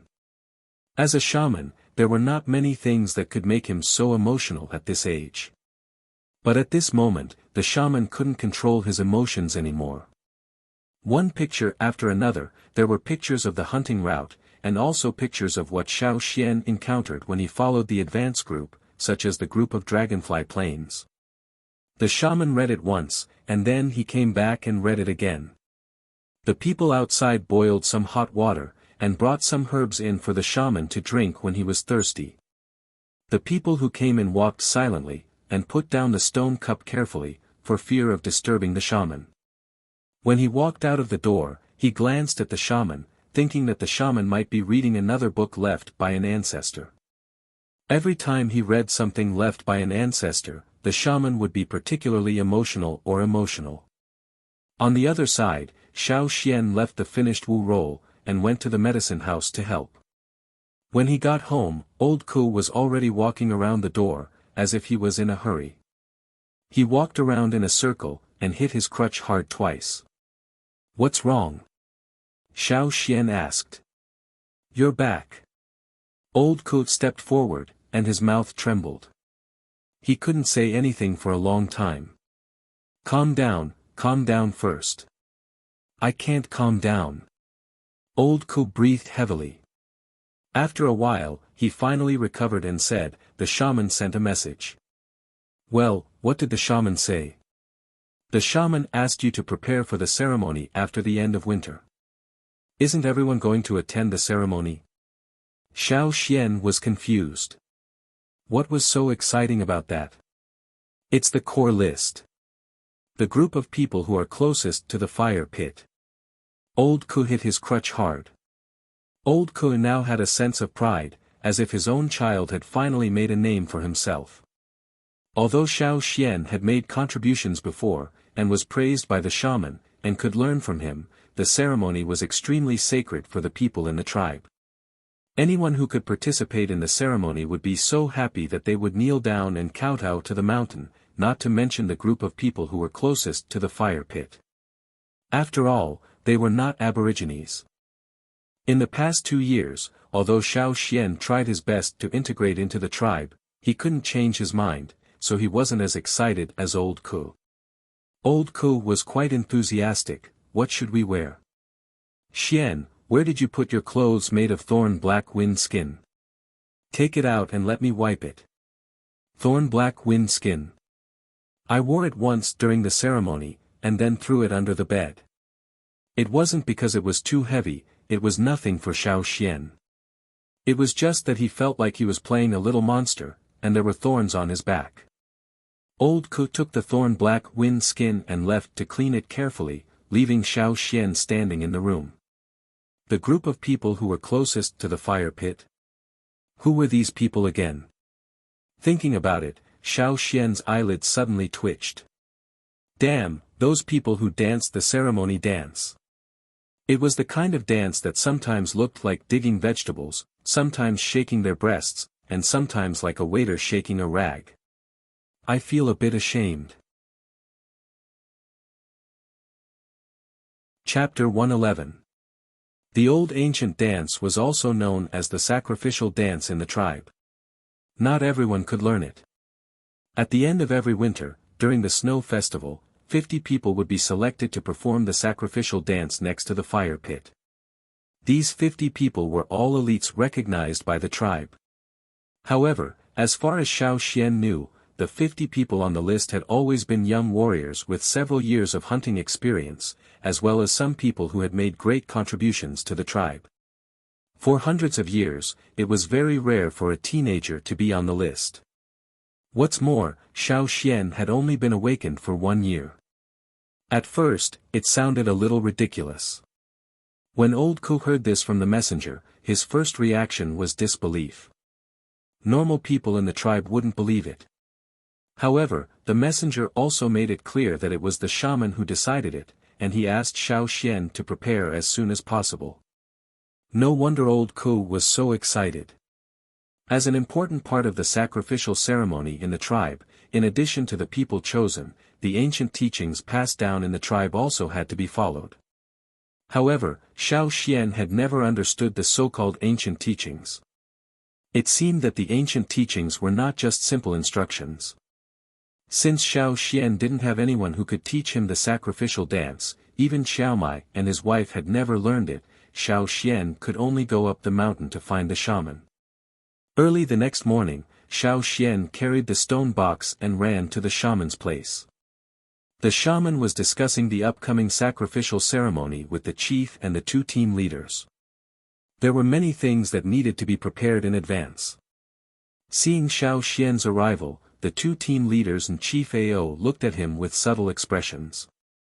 Xiao Xian's addition to the list of 50 was also out of their expectations. However, the other day, when the shaman called them over, he directly told them to let Xiao Xian in. They knew about the one-year promise between the juniors, and they also knew that Xiao Xian had blocked Tai's attack with just one move. In terms of strength, Xiao Xian was indeed the most outstanding of the young warriors who had awakened in the past 2 years. In addition, Xiao Xian had indeed made great contributions last year. Therefore, when the shaman decided to let Xiao Xian enter the list of 50 people, the two team leaders and the leader did not object. In the eyes of the people in the tribe, it was an honor to be on the list of 50. However, the two team leaders who knew the secret of the list had more ideas. Every year, they would try their best to recommend people from their own hunting groups to the shaman to compete for the spots. In addition to these people, Xiao Xian also saw Tua here. "Xian, I'll let Tua teach you the sacrificial dance. As for the painting," the shaman's smile deepened, "you can stop for a while." Chief Ao looked at the shaman, and then looked at Xiao Xian. He always felt that something had happened that he did not know. But sometimes, the shaman was like this. It was hard to guess what he was thinking. "Okay." Xiao Xian answered. Xiao Xian did not stay in the stone house any longer, so he left with Tua. Tua lived on the mountain, so it did not take long for them to arrive. Moreover, Tua was also on the list of 50 people this year. Tuo's father and ancestors had all been on the list of 50 people. Therefore, this ancient dance had been passed down. He did not need to find someone else to learn it, because he was very familiar with it. Otherwise, the shaman would not let him teach Xiao Xian. In fact, Tua was very surprised when he received the instructions from the shaman. After all, Xiao Xian was still young, and he was only a junior totem warrior who had awakened for a year. How could he be on the list of 50 people? Perhaps it was because he had found his ancestors, Tua thought. "I learned the ritual dance a long time ago. It's not difficult." Tua said, "I'll do it first. Watch." After saying that, Tua began to dance in the house. His movements were still very funny in Xiao Xian's eyes. There was no beauty in it, and it did not feel very harmonious. There was also a movement that looked like washing dishes. However, Tuo's facial expression was very serious when he was dancing, as if he was doing something solemn. Even if it was just a demonstration, he was not careless at all. After the first dance, Tua taught Xiao Xian little by little. "Bend your body forward like this. Stretch your hands back," Xiao Xian learned from Tua. He swung his arms up, down, front and back. Sometimes he had to slap his arms and thighs, or shake and step, making a strong rhythmic sound. He also had to move his feet forward, back, left and right. Sometimes he had to lean forward, then squat down, then jump with one foot, and then do a horse step. His arms were like holding a horse pole, and he had to turn his head back every 3 steps. If Xiao Xian had seen such a dance in his previous life, he would probably have laughed until he fell down. But now, he had to brace himself to do it, and he had to keep a straight face to show his seriousness. Although there was no drum or whistle to accompany the beat, the dance still had to keep a specific rhythm. It was not only the movements. Tua told Xiao Xian that when the ritual dance was dancing, it also needed to be combined with the power of the totem. There were also other ways to combine the breathing. These were also ancient teachings. In general, Xiao Xian came to a conclusion: when the ritual dance was dancing, it also needed to be combined with meditation and a specific breathing method. What was the use of such a combination? Tua did not say it now, but Xiao Xian could guess that it should be related to the fire seed or the totem. Xiao Xian once heard that the earliest form of human performance was the dance posture and human body movements. Dance and body movements were also a kind of behavioral language to express people's passion and desire. Here, the ritual dance was used to communicate with the fire seed and the totem, so it needed to be perceived when dancing. Thinking that the ritual dance was used in the ritual, and thinking that the two team leaders had been fighting for the quota every year, maybe the ritual dance was really useful. As Tua said, the movements were actually very simple, and could be learned very quickly. Among them, the most important was how to meditate when dancing, and combine it with a specific breathing method, and not be confused. When it was almost noon, Xiao Xian had already learned all the movements. Good, you learn very fast. You didn't make any mistakes just now. Tua said. Xiao Xian moved his arms and nodded. I have to practice harder when I go back. Yes, you have to practice hard, and don't make any mistakes. Tua stopped smiling and said seriously, if you have any doubts, you can come and ask me. Since the shaman gave him this task, he had to be responsible for teaching Xiao Xian. There was no room for mistakes in the ritual. When the last snowflake fell, the clouds in the sky dispersed, and the moon appeared again. After a quiet winter, the tribe became active again. The shaman had already informed the tribe about the time of the snow festival ritual. On the day of the ritual, Xiao Xian took a good bath, which was something everyone in the tribe had to do before the ritual. As for the cubs in the cave, they were dragged out to brush meat yesterday. Caesar and Cha-Cha stayed at home. Today, Cha-Cha was very obedient and didn't go anywhere. She seemed to have sensed something, so she didn't stay on the roof, but went into the house early in the morning. Beasts always had a natural instinct to avoid danger. Come on, put it on and try dancing. Old Ku took out the clean thorn black wind's leather clothes and let Xiao Xian get used to it. He was even more nervous than Xiao Xian. Xiao Xian's face twitched. He took the clothes from Old Ku and put on the thorny leather. In the past, when it came to dancing, most of the dancers were graceful women who swayed their hips and shoulders, and their steps were light and coordinated. But now, Xiao Xian felt like he was wearing Godzilla's body, baring his fangs and brandishing his claws. Fortunately, the tribe was dressed like this today, and they were all beasts. Old Ku had already drawn patterns on his face with plant pigments, but Xiao Xian didn't. He needed to go up the mountain in advance. The patterns on the 50 people's faces were all drawn by the shaman, and the colors were different from Old Ku's. Then I'll go up the mountain first. Xiao Xian put on the thorn black wind's leather clothes and walked out of the door. Okay, go quickly. I'll go with Gu and the others later. Old Ku waved his hand and signaled Xiao Xian to go quickly. He didn't want the shaman to wait too long. There were 50 people, and only Xiao Xian was at the foot of the mountain. He didn't want others to look down on him. In front of the shaman's stone house, the others had already arrived. Many of them had already heard from the two team leaders that Xiao Xian was going to join them. So when they saw Xiao Xian, they were more surprised and didn't say much. For them, today was a very serious and solemn day. Who would have the time to think about other things? When the shaman finished drawing the patterns for the 50 people, the sky was already dark. Let's go. A middle-aged man in the team said. Because Xiao Xian had awakened his totemic power, he had grown a lot in the past year. But in the group of tall adult warriors, Xiao Xian was still very conspicuous. He was the shortest, and even though he was wearing animal skin, others could tell that he was still a child.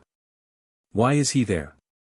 Some people whispered as they walked towards the top of the mountain. Who is that? It's Xian. I know that thorn black wind skin. Only Xiao Xian could wear thorn-black wind skin at this age. Did he really go to the right place? How could he be in the list of 50? How old is he? Shut up. That's the shaman's decision. In the crowd, some people were shocked, some were envious. Lang Jie and the others had already learned the truth from old Ku, but even now, they still couldn't believe it. The list of 50 people was something they had wanted since they were young. But now, it was taken by someone much younger than them. On a circle of wooden stakes around the fire pit, stone basins were filled with fresh fruits and ferocious beast meat for the ceremony. Xiao Xian followed the team and walked to the side of a wooden pile. This was his current position. The ceremony was about to begin, and there were already many people at the top of the mountain. There were still people coming up the mountain, and many people were still talking about Xiao Xian. As the youngest of the 50 people, and the only one in the last 100 years who had been awakened for only 1 year, he naturally became the topic of everyone. This year, there were more than 80 children who were about to be awakened, 2 more than last year. Among them were Tu and Jia Ba from the cave, and Yang Guang and his sister from the Qiaomai family. The sky was completely dark.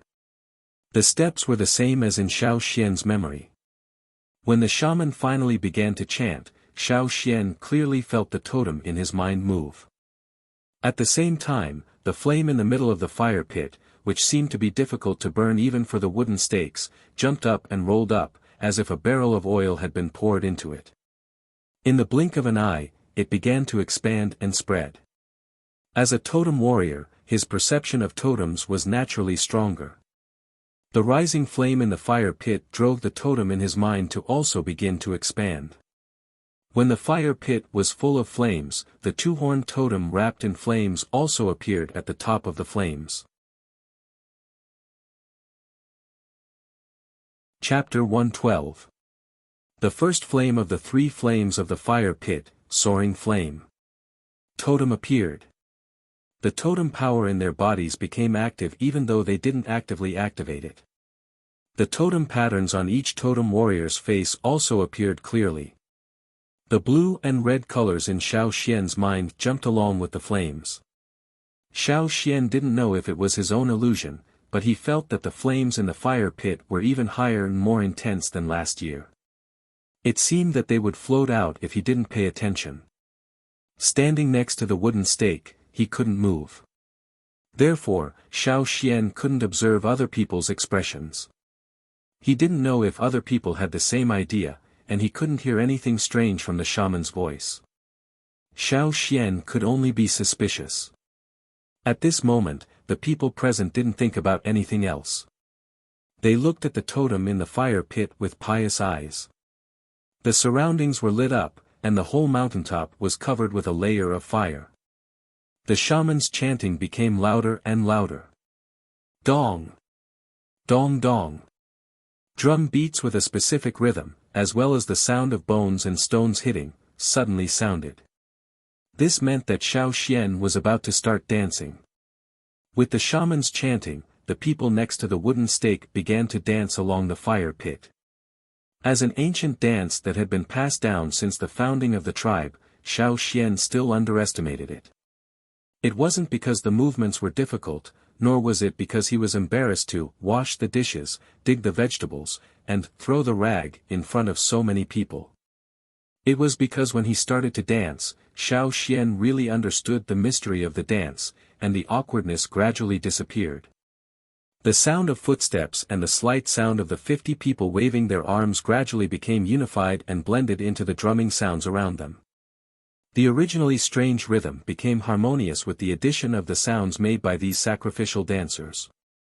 With a specific rhythm, one sound after another resounded throughout the mountaintop. Xiao Xian had been practicing the sacrificial dance at home these days. He memorized every movement by heart, and knew when to do which movement, so he didn't have stage fright.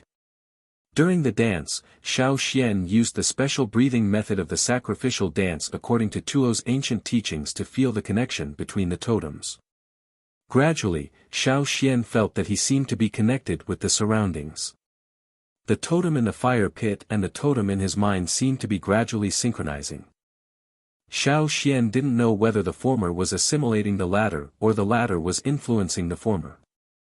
He didn't know the situation of the totem in the other ritual dancers' minds, but he was carefully perceiving such changes. The only thing that was different was the blue flame in the totem in his mind, which was not present in the fire pit.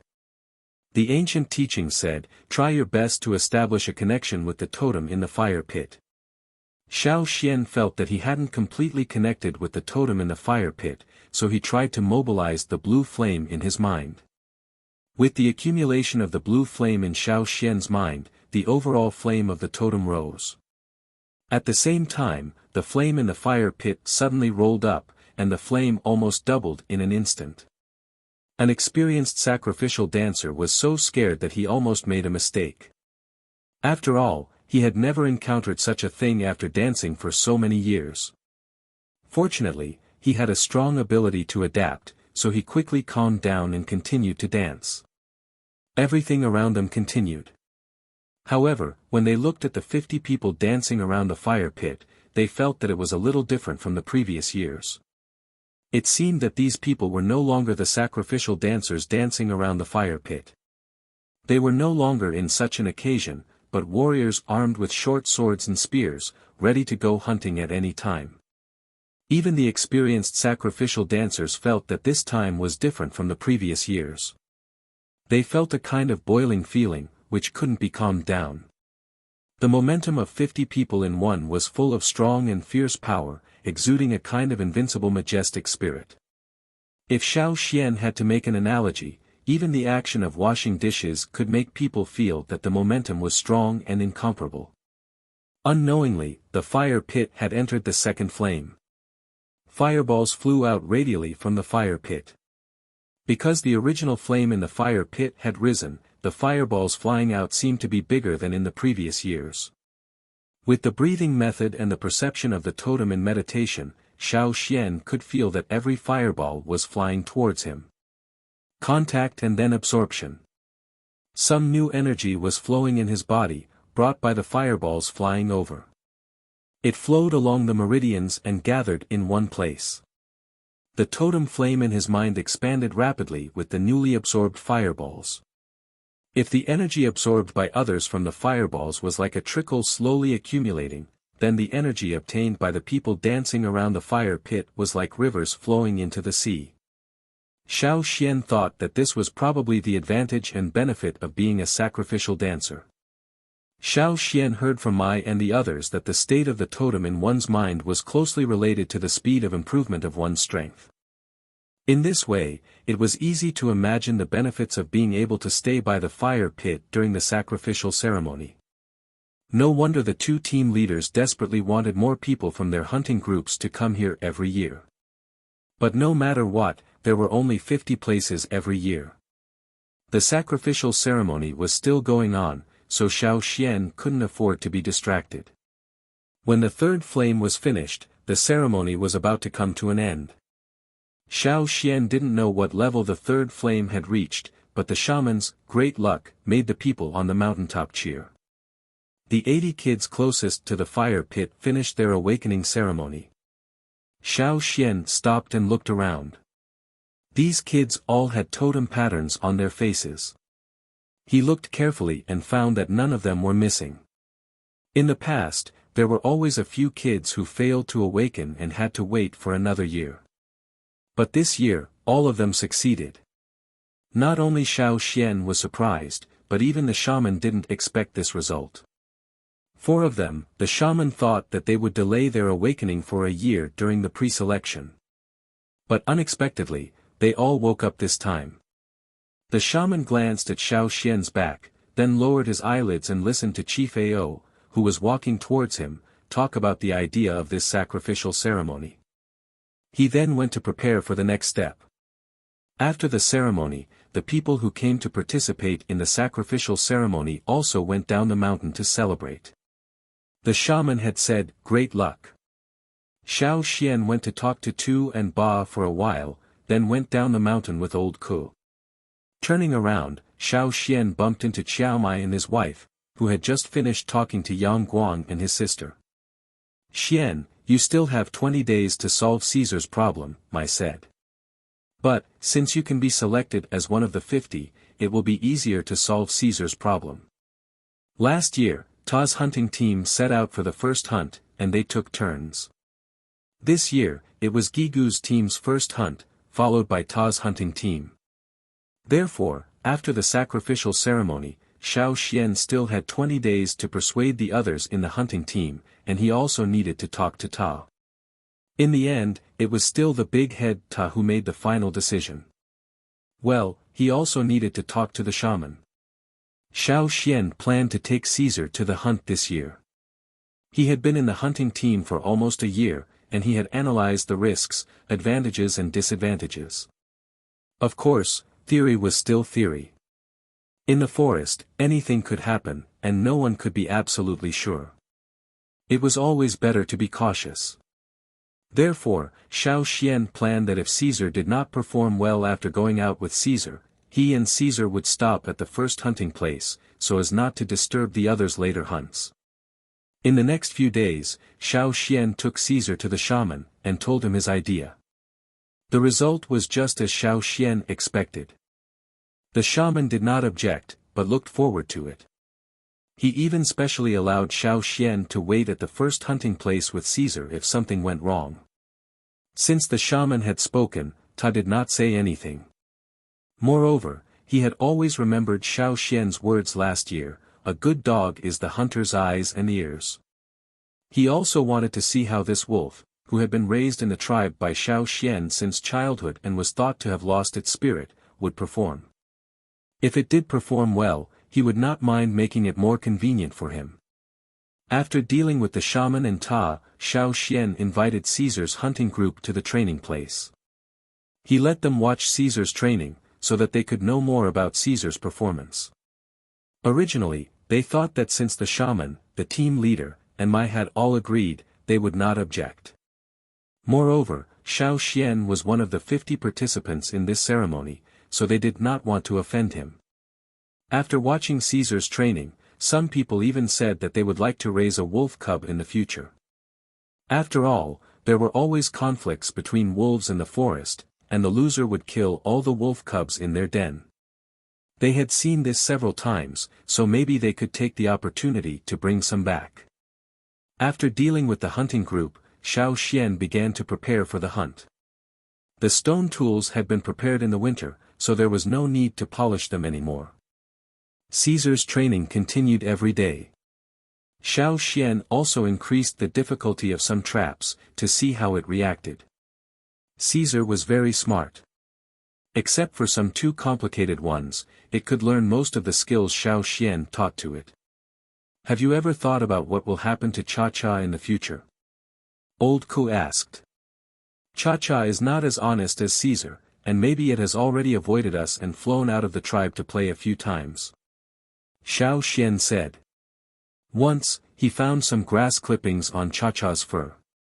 That kind of grass did not belong to the tribe, but could only be found in the hunting forest.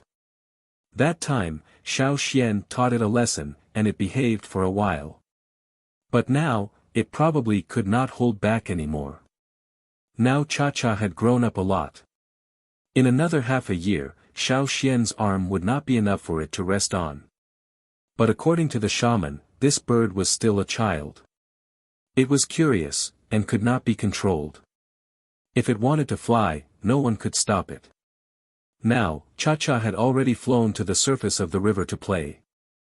Sometimes, he would quickly fly over the surface of the water to catch the fish. After tearing them apart, he threw them into the water and watched the piranhas crazily scramble for them. This bird was not easy to tame. Nobody knew how long it would take to tame it until it could be brought out with the hunting group. 20 days later, Gigu's hunting group had not returned yet. But Ta had already confirmed the quota for the upcoming hunting trip, and announced it to everyone from top to bottom. Looking at Caesar, who was following Xiao Xian up the mountain, old Ku suddenly felt quite reluctant. In the blink of an eye, the little wolf cub that Lang Jie had brought back 2 years ago had grown so big. Chapter 113. From the top of the mountain to the moment they left the tribe, Caesar had attracted a lot of attention. When they were walking down the path of glory, the people on both sides of the road had all their attention on Xiao Xian. Why did that wolf also want to go out with the hunting team? Were they crazy? This kind of news was enough to make the people in the tribe talk about it for a long time. When they first went hunting with the hunting team, Lang Jie told Xiao Xian, "You don't need to do anything, just keep up with them." And now, Caesar's first test was also to keep up. When people in the tribe went hunting, they relied on the early training and the guidance of their seniors. But Caesar, after following the hunting team into the forest, showed more of his animal instincts. Relying on this instinct, Caesar was not scared or flinched in the face of the strange environment. Instead, he became more and more excited. Even though he had been locked up in the tribe for 2 years and grew up in the tribe, when he came out and entered the forest, his wild nature was still aroused. He ran like a free wind.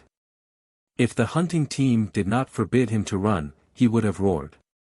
At first, Caesar was also curious about the surroundings and sniffed around. But after several warnings from Xiao Xian, he restrained himself. Now, under the influence of his instinct, he followed the hunting team closely and did not drag them down. Sometimes the hunting team directly walked through the trees. Caesar could not climb up the trees, so he stayed below. When he was in the light, he would slow down a little, but when he was in the dark, he would speed up.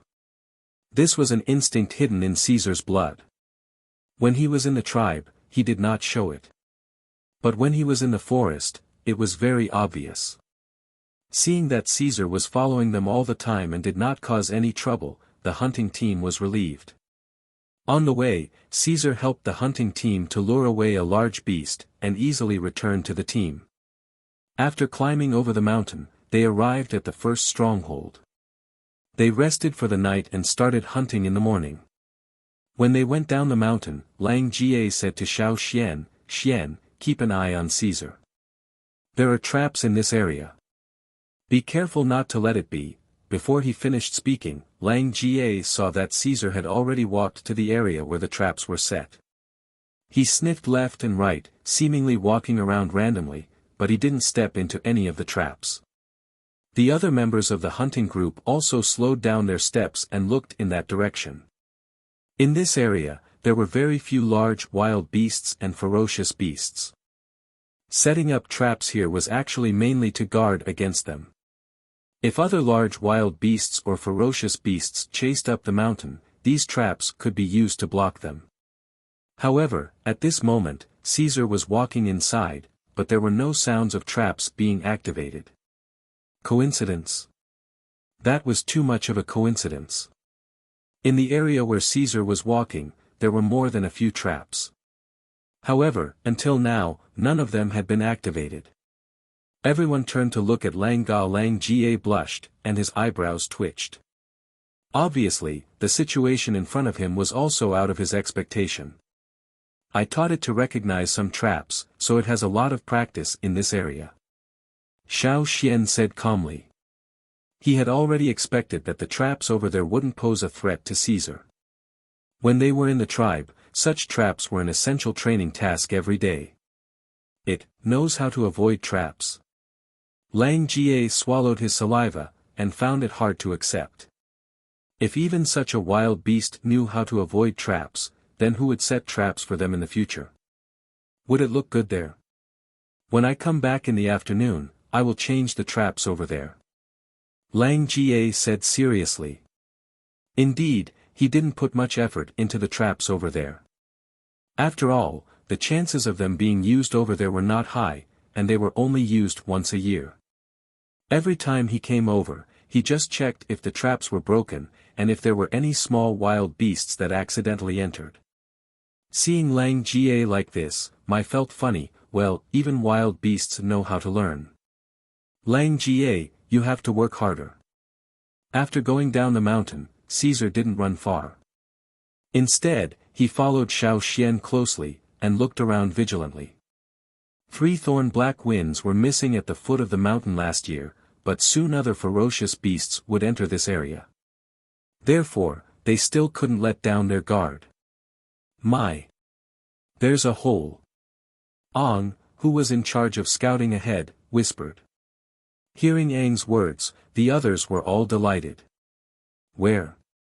After confirming that there were no dangerous ferocious beasts nearby, they immediately surrounded Ong. Xiao Xian and Caesar also went over. Ong pushed aside a bunch of knee-high grass, and a small hole was exposed. They're out. Ong said happily. They Ong mentioned was a kind of green rodent. The hunting team called them grass rats, because they looked like a mass of green grass. Their hair was thick, and they were very similar to grass. When they quietly stayed in the grass, it was hard for the hunting team to find them. They would come out during the day and at night. The reason why the hunting team was so excited was that at this time of the year, there was a kind of plant growing on the grass rats, ratwood. Ratwood was a kind of parasitic plant in its seedling stage. Its seeds were very similar to a kind of nut that grass rats like to eat. Every year before winter, grass rats would collect food from all over the mountain, and then store the food in a hole that was several meters deep. They would hide in the hole for the whole winter, eating, drinking, defecating, and sleeping. However, the climate in the basin under the mountain was different from that on the other side of the mountain. There was no snow all year round, and the winter was much warmer than on the other side of the mountain. Even so, the grass rats living in the basin still kept the habit of hibernation. When it was almost winter on the other side of the mountain, the grass rats in the basin began to store food and hide in the hole for the winter. During the whole winter, they spent most of their time sleeping. When they woke up, they would go to the granary to find food, and then go back to sleep after eating. However, the seeds of ratwood that were brought back to the hole of the grass rats began to germinate after being eaten. They broke out of the grass rat's skin and grew into a seedling that was similar to the fur of the grass rats. The energy needed for the growth of ratwood all came from the grass rats, because there was no yangguang in the hole underground. After a whole winter on the other side of the mountain, when the grass rats came out of their holes again, the seedlings of ratwood were almost fully grown. At a suitable time, they would detach from the grass rats and begin to lignify and grow independently. And that time period was within 50 days after the end of winter. Xiao Xian had seen the ratwood in the forest. It was a very huge tree.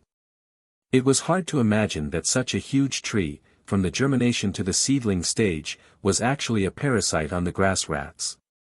The ratwood before lignification was very beneficial to people. The children who ate the seedling of ratwood would be physically strengthened, and the time of awakening would be earlier. Of course, there was also a role of quantity.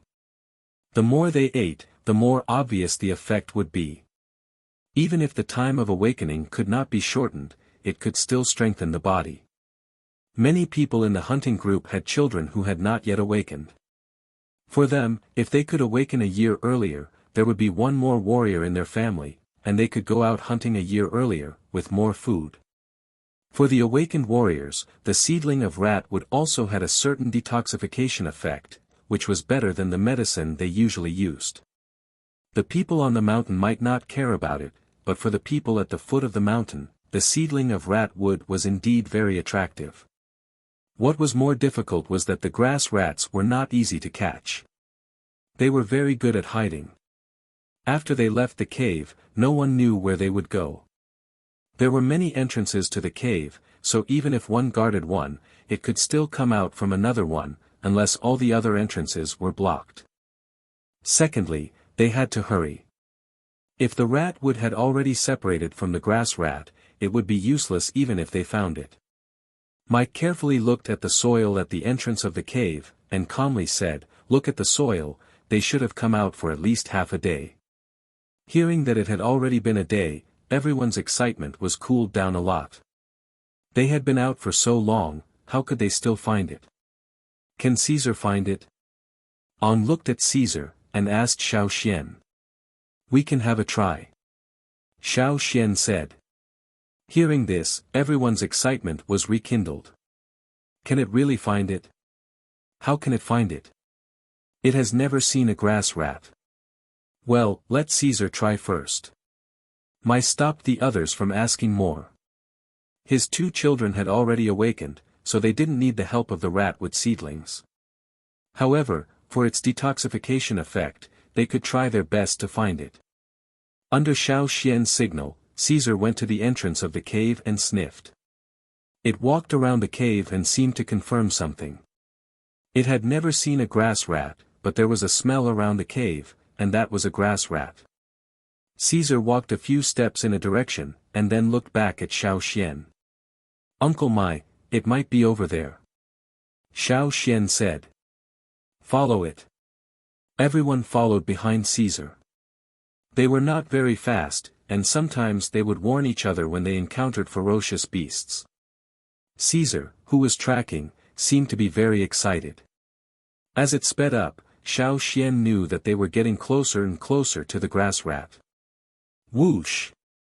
Caesar shot out like an arrow, jumped high, jumped over a row of bushes in front of it, and drilled into the grass that was taller than a person. Caesar! Xiao Xian was a little worried. He was afraid that Caesar would be too excited and overlook some dangers hidden in the grass. The bushes were very dense, so it was impossible to see what was hidden inside. Nobody knew what was going on inside. After Caesar rushed in, there was a rapid rustling sound, and then a squeak. After a while, Caesar rushed out of the bushes again. Seeing Caesar, everyone's tense muscles relaxed, but soon, their attention was attracted by the green fur ball in Caesar's mouth. It's a grass rat. Quick! Xian, see if there's any rat wood on that grass rat. Everyone suddenly became excited. Caesar held the grass rat in his mouth, but he didn't bite it to death, nor did he bite it. Xiao Xian pulled the grass rat out of Caesar's mouth. Without the green fur, the grass rat was about the size of 2 fists, but with the green fur, its size had increased by 3 times. However, when he held it in his hand, Xiao Xian could feel that the grass rat was thin, which was the result of the rat wood parasitism. He didn't see any bald spots. After looking carefully, Xiao Xian's eyes fell on a hair that was slightly thicker than the other green fur. He put the stone knife back on his waist with his other hand and picked up the green hair with his free hand. Seeing a thin brown circle of wood at the root of the green hair, Xiao Xian said with certainty, "It's still there." He handed the grass rat to the people next to him and asked them to cut the seedling of the rat wood. He then looked around. When Caesar went in, he had a bad feeling. Fortunately, Caesar came out quickly. Now, not only did that bad feeling not disappear, but it also became more intense. He glanced at Caesar. The wolf that was excitedly holding the grass rat in its mouth just a moment ago now had the hair on its back standing up. Uncle Mai. Xiao Xian whispered. Mai, who was watching his team cut the rat wood, saw Xiao Xian's reaction and realized that something was wrong. He made a gesture to the others. Chapter 114. The surroundings suddenly quieted down, and the sound of the grass being blown by the wind could be heard clearly. Because it was best to ensure that the grass rat was alive when cutting the rat wood, they didn't kill it. The grass rat in the hand struggled. The rat wood on its body had been cut off, leaving a brown bald spot in its place. But in half a year, the bald spot would be covered by green hair again. Mai gave the person a look, and the person holding the grass rat bent down slightly, put the grass rat on the ground, and let go. The grass rat that regained its freedom quickly rushed to the tall grass from before. After a slight rustling sound, the surroundings quieted down again, but the atmosphere was somewhat solemn. No one noticed the presence of ferocious beasts in the surroundings, but they could feel a dangerous aura, but they didn't know the specific location. The other party was very good at hiding, or else Mai wouldn't have missed it. The grass rat ran to the grass without hesitation, which meant that it was relatively safe in the grass. Half of the team focused on the opposite direction of the grass, while the others continued to pay attention to the surroundings. Whoosh, it sounded like the wind blowing. But there was only a light breeze around, and the wind wasn't strong enough to cause such a sound. Caesar's throat made a low growl, and at this moment, everyone's nerves were tense.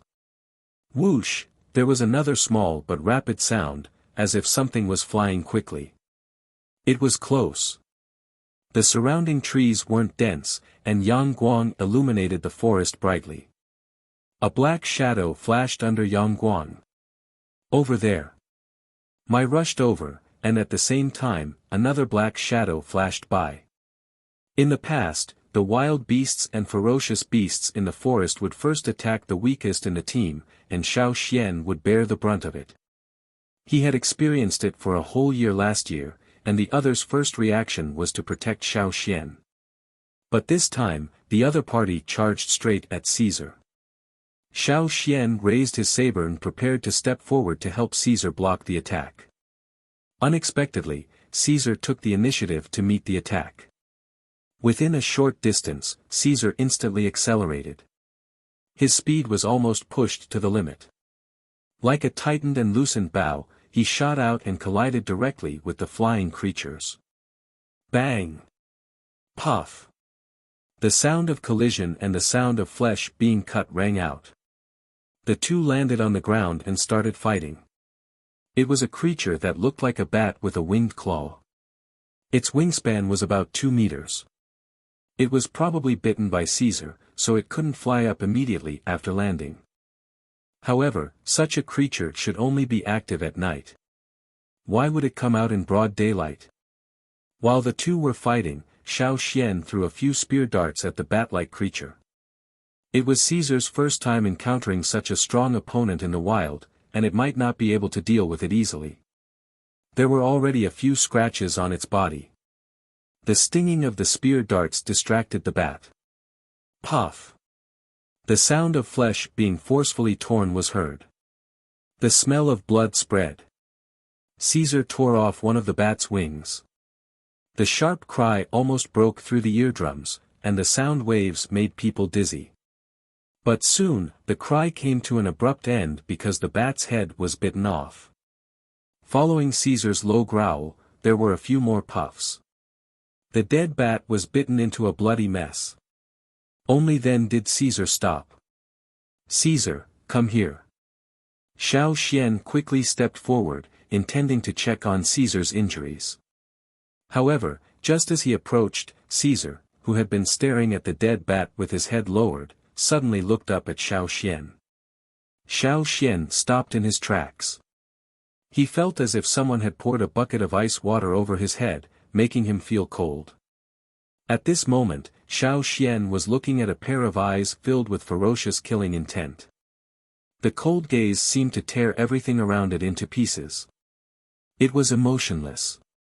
In the wolf's open mouth, 4 of its fangs were stained with blood. Blood dripped down the fur around its mouth.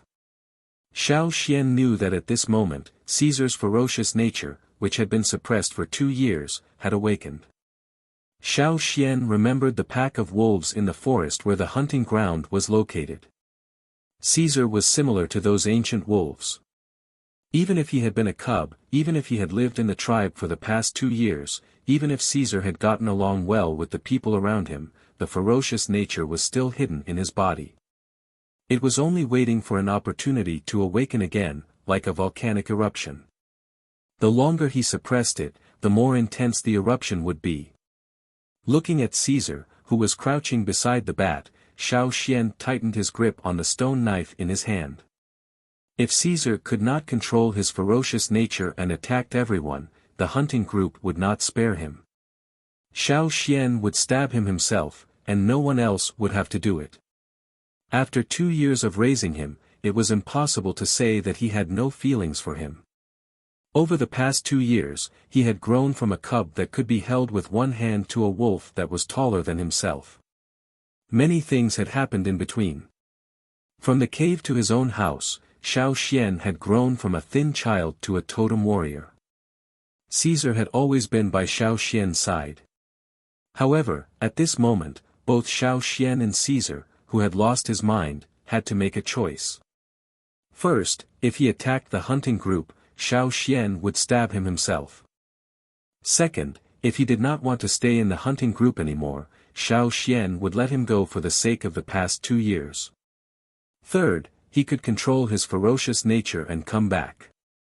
Xiao Xian put his free hand behind his back, and made a gesture to the people who were on guard against Caesar, telling them not to move.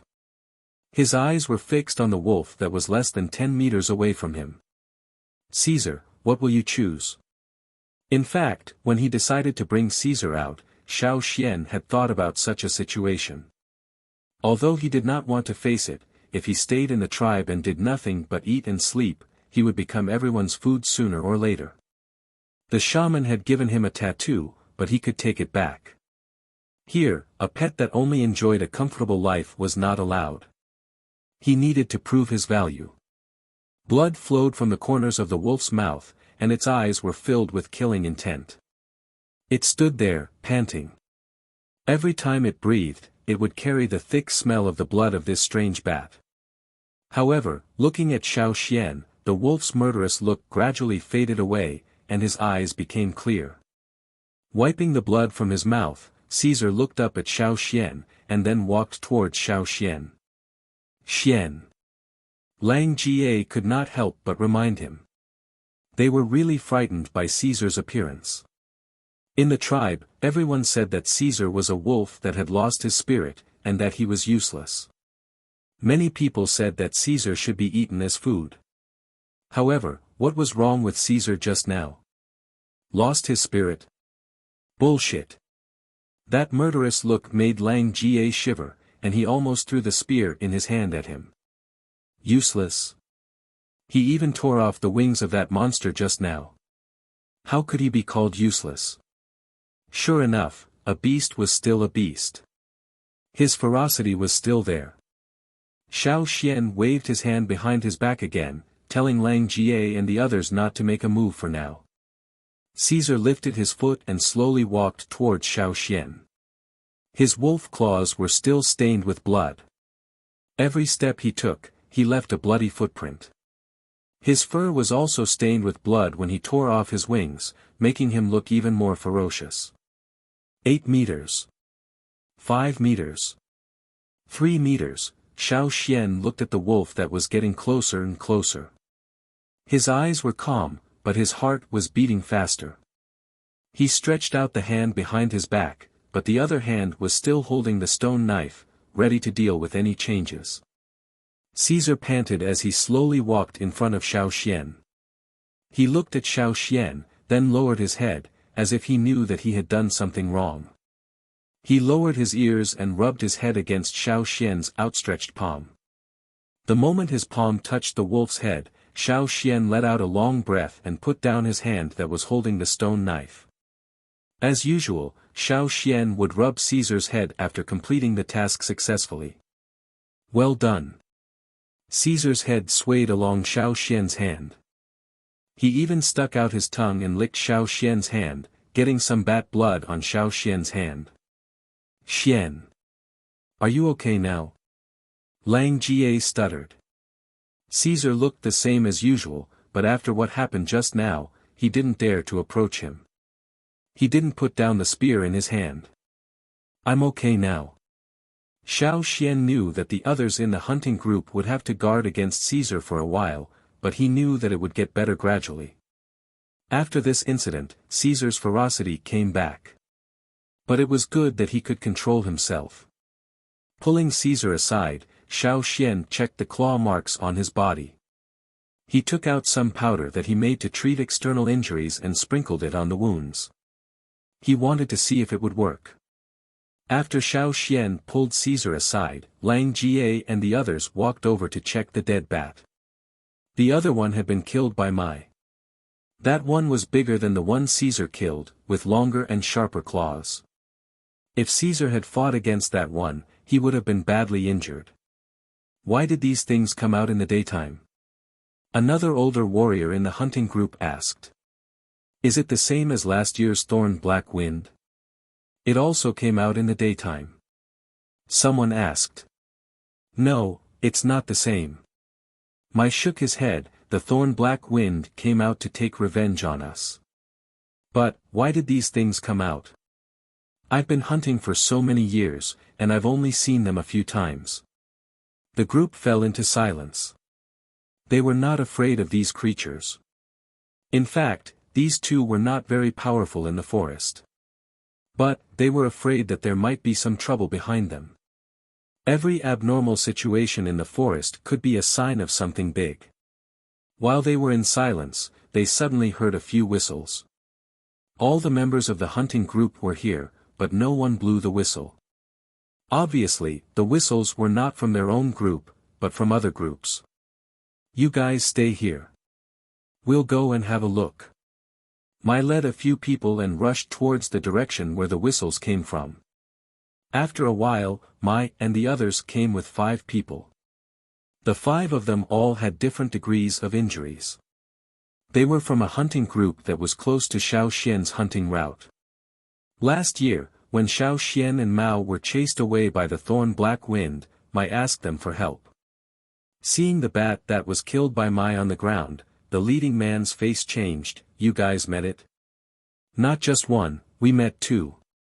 Lang Jie and the others stepped aside, showing the one that was killed by Caesar. So, you guys met it too? Mai looked at the man who came over. The man sighed. Yeah, I don't know why, these things should come out at night, but they run around during the day. Our group has been attacked many times. Oh right, we're here to ask you for a favor. While speaking, the man looked at Xiao Xian and Caesar, who was lying beside Xiao Xian. I heard that your wolf can find things by smell. Mai did not answer, but looked at Xiao Xian. Xiao Xian nodded, and answered, yes. It caught a grass rat just now. Lang Jie said. Although they were still on guard against Caesar, they could not help showing off to the other hunting groups. When they left the tribe, the other hunting groups often mocked them. We want to borrow it. The man did not care about Lang Ga's tone, and said. What for? Mai asked. Looking for someone. Chapter 115. Among the group of people, the leading one was called Cha. He was about the same age as Mai, and was the second in command of the hunting group next door. He had a lot of authority in that hunting group, and he was also quite powerful.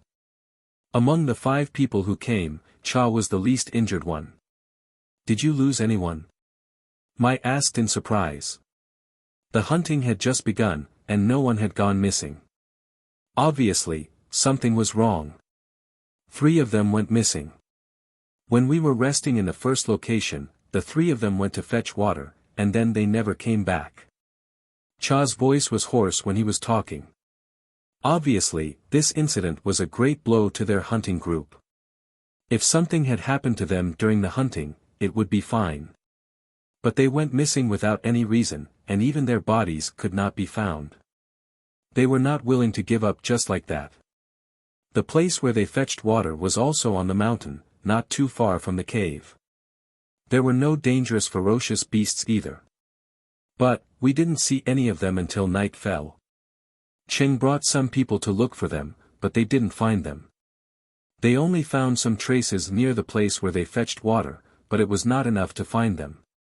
After that, we waited for half a day, and we also searched everywhere, but we still didn't find them. But, when we were looking for them, we saw a lot of these things. Cha rubbed his tired face, and pointed at the bats on the ground. They attacked the hunting group on their own initiative, and it was daytime. There were more than 10 of them, and a few of us were injured.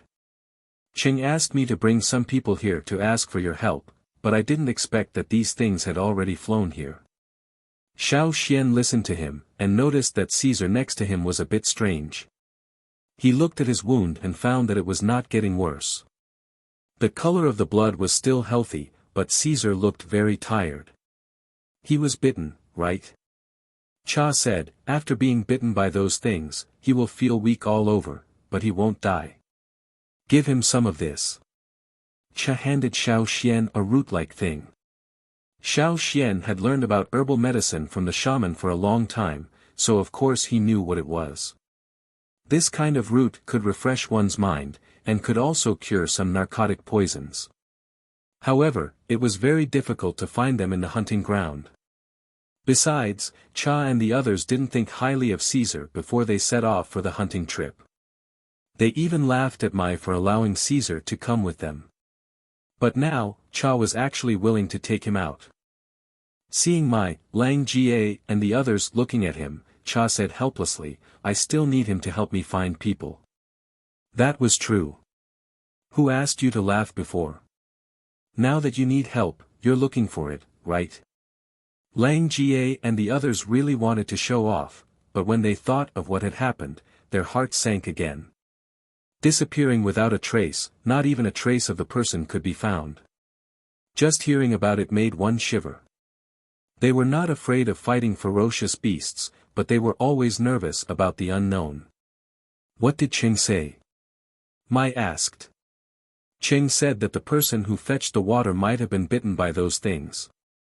He couldn't fight back, and might have been dragged away by those things. But, there weren't many traces, so it's hard to find him. Cha looked at Caesar again, who was getting more and more energetic.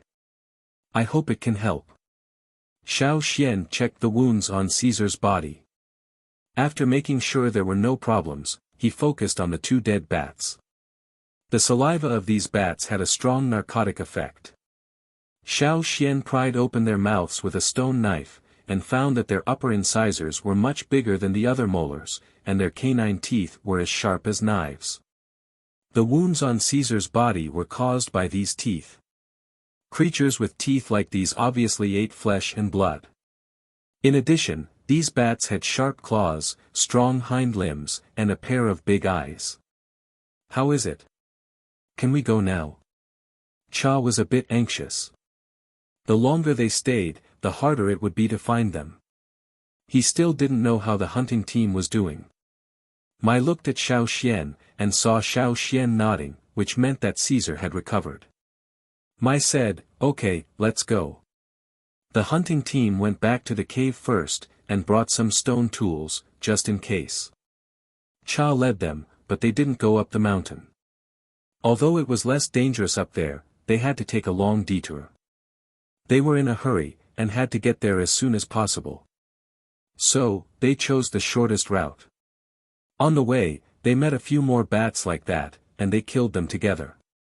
Be careful, guys. Scratches are not so bad, but bites are more important. I don't have enough medicine. Cha reminded them. There are less prey in the hunting ground. The giant antler deer and giant yak herds have all left their original places, and run further away. Even the ferocious beasts are less. This is something that we have never seen before. Hearing this, everyone knew that it was not a good sign. If there were less prey, they might be taken away by other predators.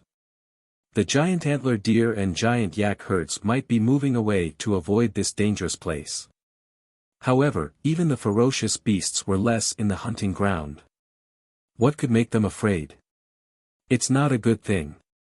Lang Jie and the others whispered. They had a bad feeling when they saw those giant bats, and now they were even more sure about it. While they were walking, Xiao Xian suddenly heard some extremely sharp screeching sounds, like sound waves.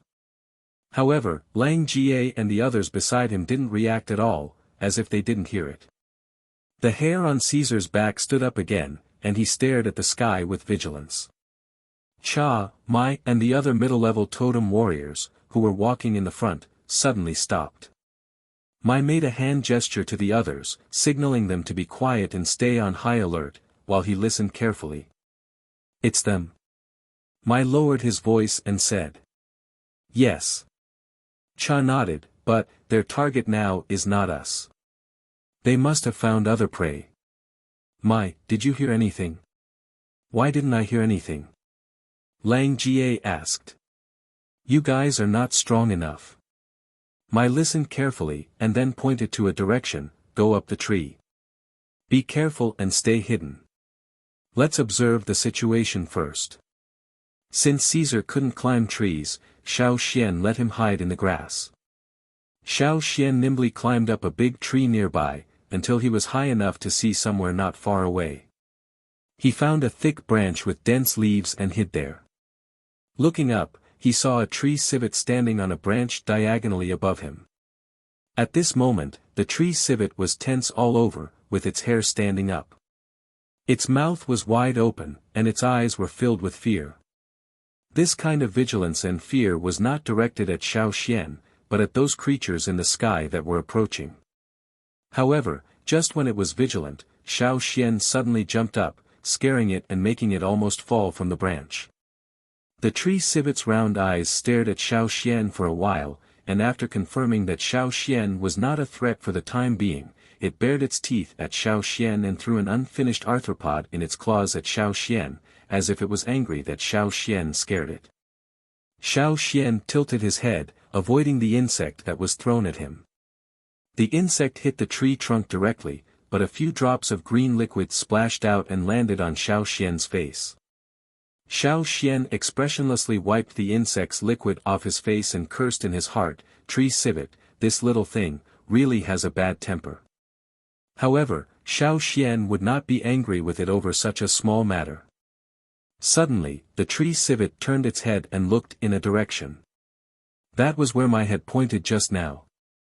Xiao Xian, like the others, hid in the branches and looked through the gaps between the leaves. The surroundings were very quiet, but there was a sense of fear. On a patch of grass not far ahead, four-toothed deer stood there, facing four directions, their ears erect and their eyes alert. Whoosh, a black shadow flashed in the sky and landed on the grass. There was more than one bat. There were 11 bats that landed, and they surrounded the four-toothed deer in the middle. For most bats, it was very difficult for them to move on the ground. Even if they could move, it was very slow. However, these bats folded their wings after landing, leaving behind a pair of powerful long legs and forearms. Any one of these 11 bats was bigger than the one that my head killed. After the 11 bats landed near the toothed deer, they quickly ran towards it. The toothed deer wanted to jump out of the encirclement, but as soon as it jumped, it bumped into a big bat that had jumped up as well. A big bat was knocked a few meters away. It rolled on the grass and got up again, continuing to attack the toothed deer. Its sharp teeth were like razors, biting off a piece of the toothed deer's skin. The smell of blood started to spread.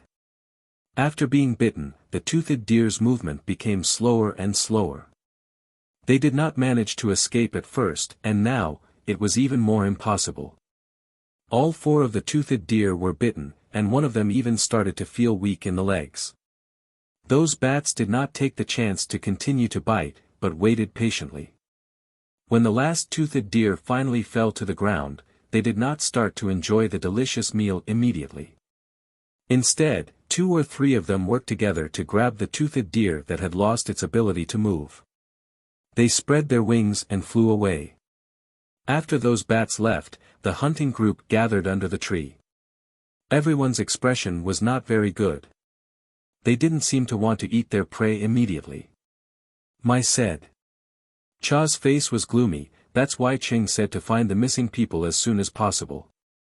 At least after seeing what those things did, as long as they were not eaten immediately, the missing people might still be alive.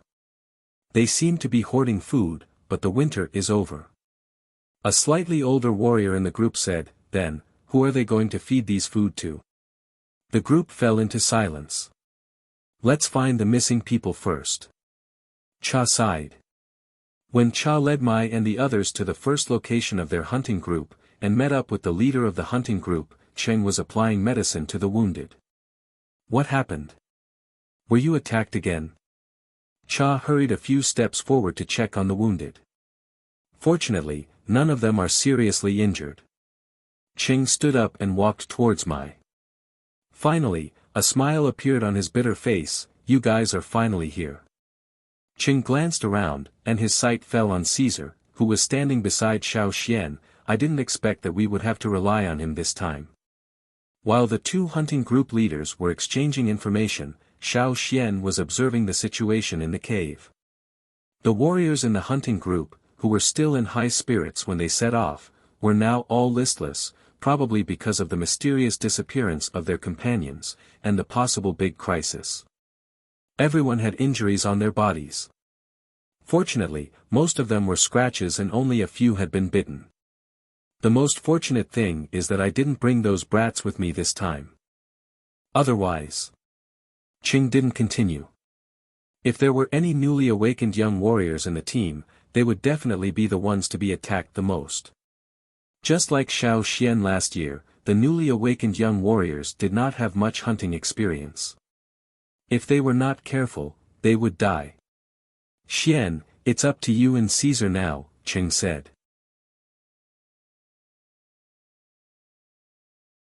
Chapter 116. There was still some time before nightfall.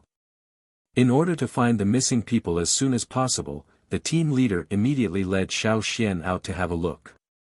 I want to know, after they left the cave, did they go directly to the place where they fetched water? Qing said to Xiao Xian. Although he knew that the missing people went to fetch water, Qing still wanted to ask Caesar for help to make sure. Okay. Xiao Xian answered. When they were in the cave, Xiao Xian asked someone to bring the items used by the missing people, and let Caesar smell them. Therefore, Caesar remembered the scents of the 3 missing people. Cheng and I led about 10 people each, and went out with Xiao Xian. We tried to follow those things, hoping to find their nest. However, after following them for a few times, we found that their caves were all different. Said Cheng. Cha went to ask Mai for help. Firstly, he wanted to borrow Caesar to try to find the missing people. It would be best if he could find out which cave the missing people were taken to. Secondly, no matter whether he could find the missing people or not, they had lost 3 people all of a sudden. The current situation was still a bit strange, so they had to ask for help in advance. And the people they asked for help were naturally Mai's team, which was the closest to the hunting route. Qing sighed, and looked at Wolf who was walking in the front. Caesar walked in front of the team, walking and sniffing. After leaving the cave, they were indeed on the way to the place where they fetched water. However, on the way, Caesar stopped.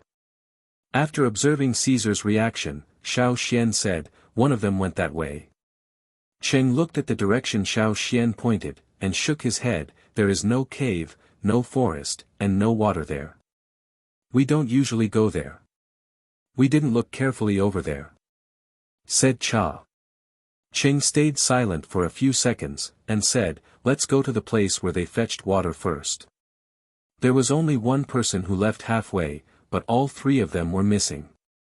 What happened to the other 2 who went to the water point? The place where Cheng and his hunting group got water was a natural pond, which was near the mountainside, not too far away from their first stronghold, the cave. We usually come here to fetch water, at least 3 people at a time. There are no dangerous beasts on the mountain.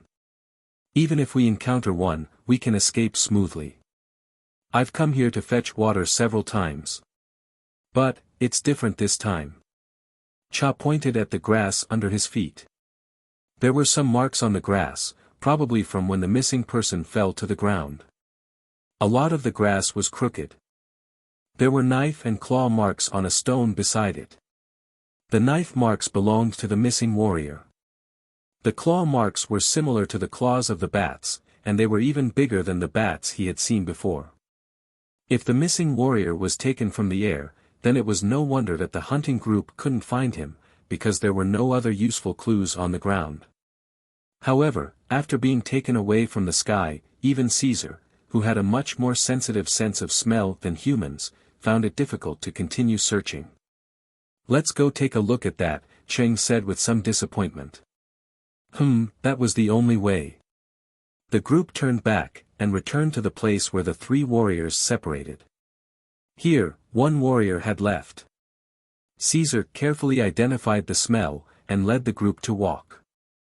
At first, they were only at the mountainside, but then they walked up the mountain.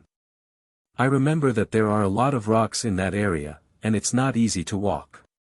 We only came here once a long time ago, said Cha. Cheng looked around, and said, "Sometimes, there are some mountain antelopes here. There's the smell of blood." Cha suddenly said. Not only Cha, but Mai and the others also smelled it. However, the wind was a bit messy here, so it was hard for them to identify it accurately. The group continued to follow Caesar, until they reached the side of the rock, where there was a dead body of a mountain antelope. There were many bite wounds on the body of the mountain antelope. Judging from the marks, they were caused by those giant bats. There were blood stains on the ground, but not much. Most of the blood was sucked up by those bats. If they hadn't followed Caesar here, it would have been very difficult for the hunting group to find this place. After all, they rarely came here before, and they would never have thought that the person who went to fetch water would come here. "He must have heard the noise, so he followed us here," said Cha. The one who followed them here was the strongest one among the three who went to fetch water. Maybe he didn't expect that he would run into those bats who were chasing after their prey in a place like this on the mountain, and that he himself was killed, and disappeared without a trace. "The food that has been eaten won't be taken away." "The food that has been taken away hasn't been eaten yet," said Mai. "It was better to disappear than to find a dead body. At least there was a chance that the person was still alive." The group turned their eyes to Caesar, and saw that Caesar was sniffing the ground nearby. Then, he walked towards one direction for a while, and sniffed the ground again. After that, he looked at Xiao Xian. "It seems that Caesar has found something," said Xiao Xian. "Is there something on the ground?" Cha walked over quickly, and dipped his finger in some dirt in front of Caesar. He put it under his nose and sniffed carefully. He frowned, because there was indeed a smell. "What is this smell?" "Probably, it's those things, urine." Xiao Xian gave his guess. "Their urine?" "Yes. Those things ate too much, so they excrete more water to make their bodies lighter, and easier to fly," Xiao Xian said. Hearing Xiao Xian's words, Mai and Cheng all nodded. They felt that it made sense. With such a clue, the group was refreshed, and they continued to follow Caesar. After walking out of this rocky area, there weren't many trees around. After walking for a while, they approached the place where they fetched water, but they didn't go there. Instead, they kept moving forward. "Those things urinated all the way?" asked Cha. "Probably all along the way, but there is also the smell of people here," Xiao Xian said according to Caesar's reaction. "What do you mean?" Cheng looked at Xiao Xian. "In other words, the people who were caught might have been urinated all over," Xiao Xian said. "They were soaked in urine, and the warriors who fetched the water were all wearing furry animal skins that could absorb some water and drip it down along the road. That warrior was really unlucky. He went out of the cave to fetch water, but not only was he caught by the bats, he was also urinated all over. But, because of that, there were continuous clues left behind." The group followed Caesar and walked on the mountain. Sometimes, the smell was interrupted, so they had to expand the search area. Looking at the sky, Mai was a bit worried. "If we keep searching, we might not be able to get back before dark. We don't know if there are any caves around. We rarely came here before, but those things have quite a lot of caves." "We followed them and found a lot of caves on this mountain," said Cheng. "Where are their caves?" asked Xiao Xian. Cheng raised his hand and pointed in a few directions. "Those places are not on our hunting route, so we are not familiar with many places." Caesar had already stopped. The smell was interrupted again. This time, they might not be able to continue. "What should we do?" Cha looked around. They were on a mountain that was not very high. There were no trees around, only a patch of grass on the ground. They could see everything around them, and could not see anything unusual. Xiao Xian stood there. He felt that the totem in his mind was active. He looked at the others and found that they did not seem to be in the same situation. Xiao Xian carefully observed the direction where the flame on the totem was floating. He looked in that direction, and found that it was the top of the mountain. Because it was not high, there was no snow, only a patch of grass. Xiao Xian walked towards that direction. Mai and the others thought that Xiao Xian had determined the direction according to Caesar's behavior, so they followed him. As they got closer to the top of the mountain, the totem in Xiao Xian's mind became more active. In addition, Xiao Xian also heard some sounds, like the sound of air flowing rapidly, similar to the sound of magnified breathing. "Uncle Mai, what did you hear?" Xiao Xian asked. No, I think I heard it. It was the cry of those things, but it was not clear. It should be too far away," said Mai. "I heard it too." Cheng quickened his steps and ran towards the top of the mountain. The cry of bats? Xiao Xian frowned. No, it could not be. What he heard was not the cry of bats. Cheng, who had run to the top of the mountain ahead of the others, suddenly stood there, motionless, as if he had seen something incredible. "What did you find?" Mai and the others also quickened their steps, and stood on the top of the mountain after a few jumps. Just like Cheng, the others were also stunned. In front of them, there was a huge pit with a diameter of more than 100 meters and a depth of more than 80 meters. The inner wall of the pit was not as barren as the other parts of the mountain. It was like another world inside. A few thigh-thick vines were intertwined and extended downwards, with huge umbrella-like leaves spreading out. The inner wall of the pit was also filled with all kinds of plants, some of which were even blooming and bearing fruit. Cheng had never come here before, so he did not know there was such a huge pit here. When they were chasing those things, they had never walked to the top of the mountain. Xiao Xian stood on the edge and looked down. It was still bright, and there was enough light to see the bottom of the pit. However, compared to the inner wall of the pit, there were fewer plants at the bottom of the pit. There were only some unknown kinds of grasses, which were monotonously distributed there. The totem in his mind was unusually active, and the flames around the horns were dancing. Something was attracting him down there. There are quite a few precious herbs down there, some of which I have only seen on the animal skin rolls in the shaman's place. Xiao Xian said. Mai and Cheng looked at each other and said, "Let's go down and have a look first." "You guys wait and see." Mai, Jia, Cheng and the others went down along the vines to see if there was any danger in the pit. Xiao Xian, Lang Jie and the others were waiting on the top, and they would act according to the situation. Just like what Xiao Xian had said, there were many herbs growing well in the pit. Some of them were the ones they used to resist the bat's poison. There were quite a lot of them, which was a pleasant surprise for the hunting team. After looking around, Cheng made a gesture to the people above, indicating that they could come down, but they had to be careful, because there were still unknown dangers. There were some thorns on the vines, so they were not slippery. It was a good thing for everyone, because it made it easier for them to move. Xiao Xian went down with the others, leaving only Caesar above. There were many medicinal plants around the inner wall of the pit, so they cut down the ones they knew that could be used in emergencies first.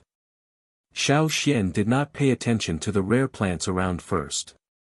After landing at the bottom of the pit, he felt that the flames on his totem seemed to be excited. He looked down at his feet. It was a field of bat shit. Chapter 117. The smell was not good. There was a thick layer of bat feces on the ground. Some of them looked like they had been here for a long time, while some were still fresh. It meant that there were bats here every day, but they were not here yet. Maybe they would come back at night.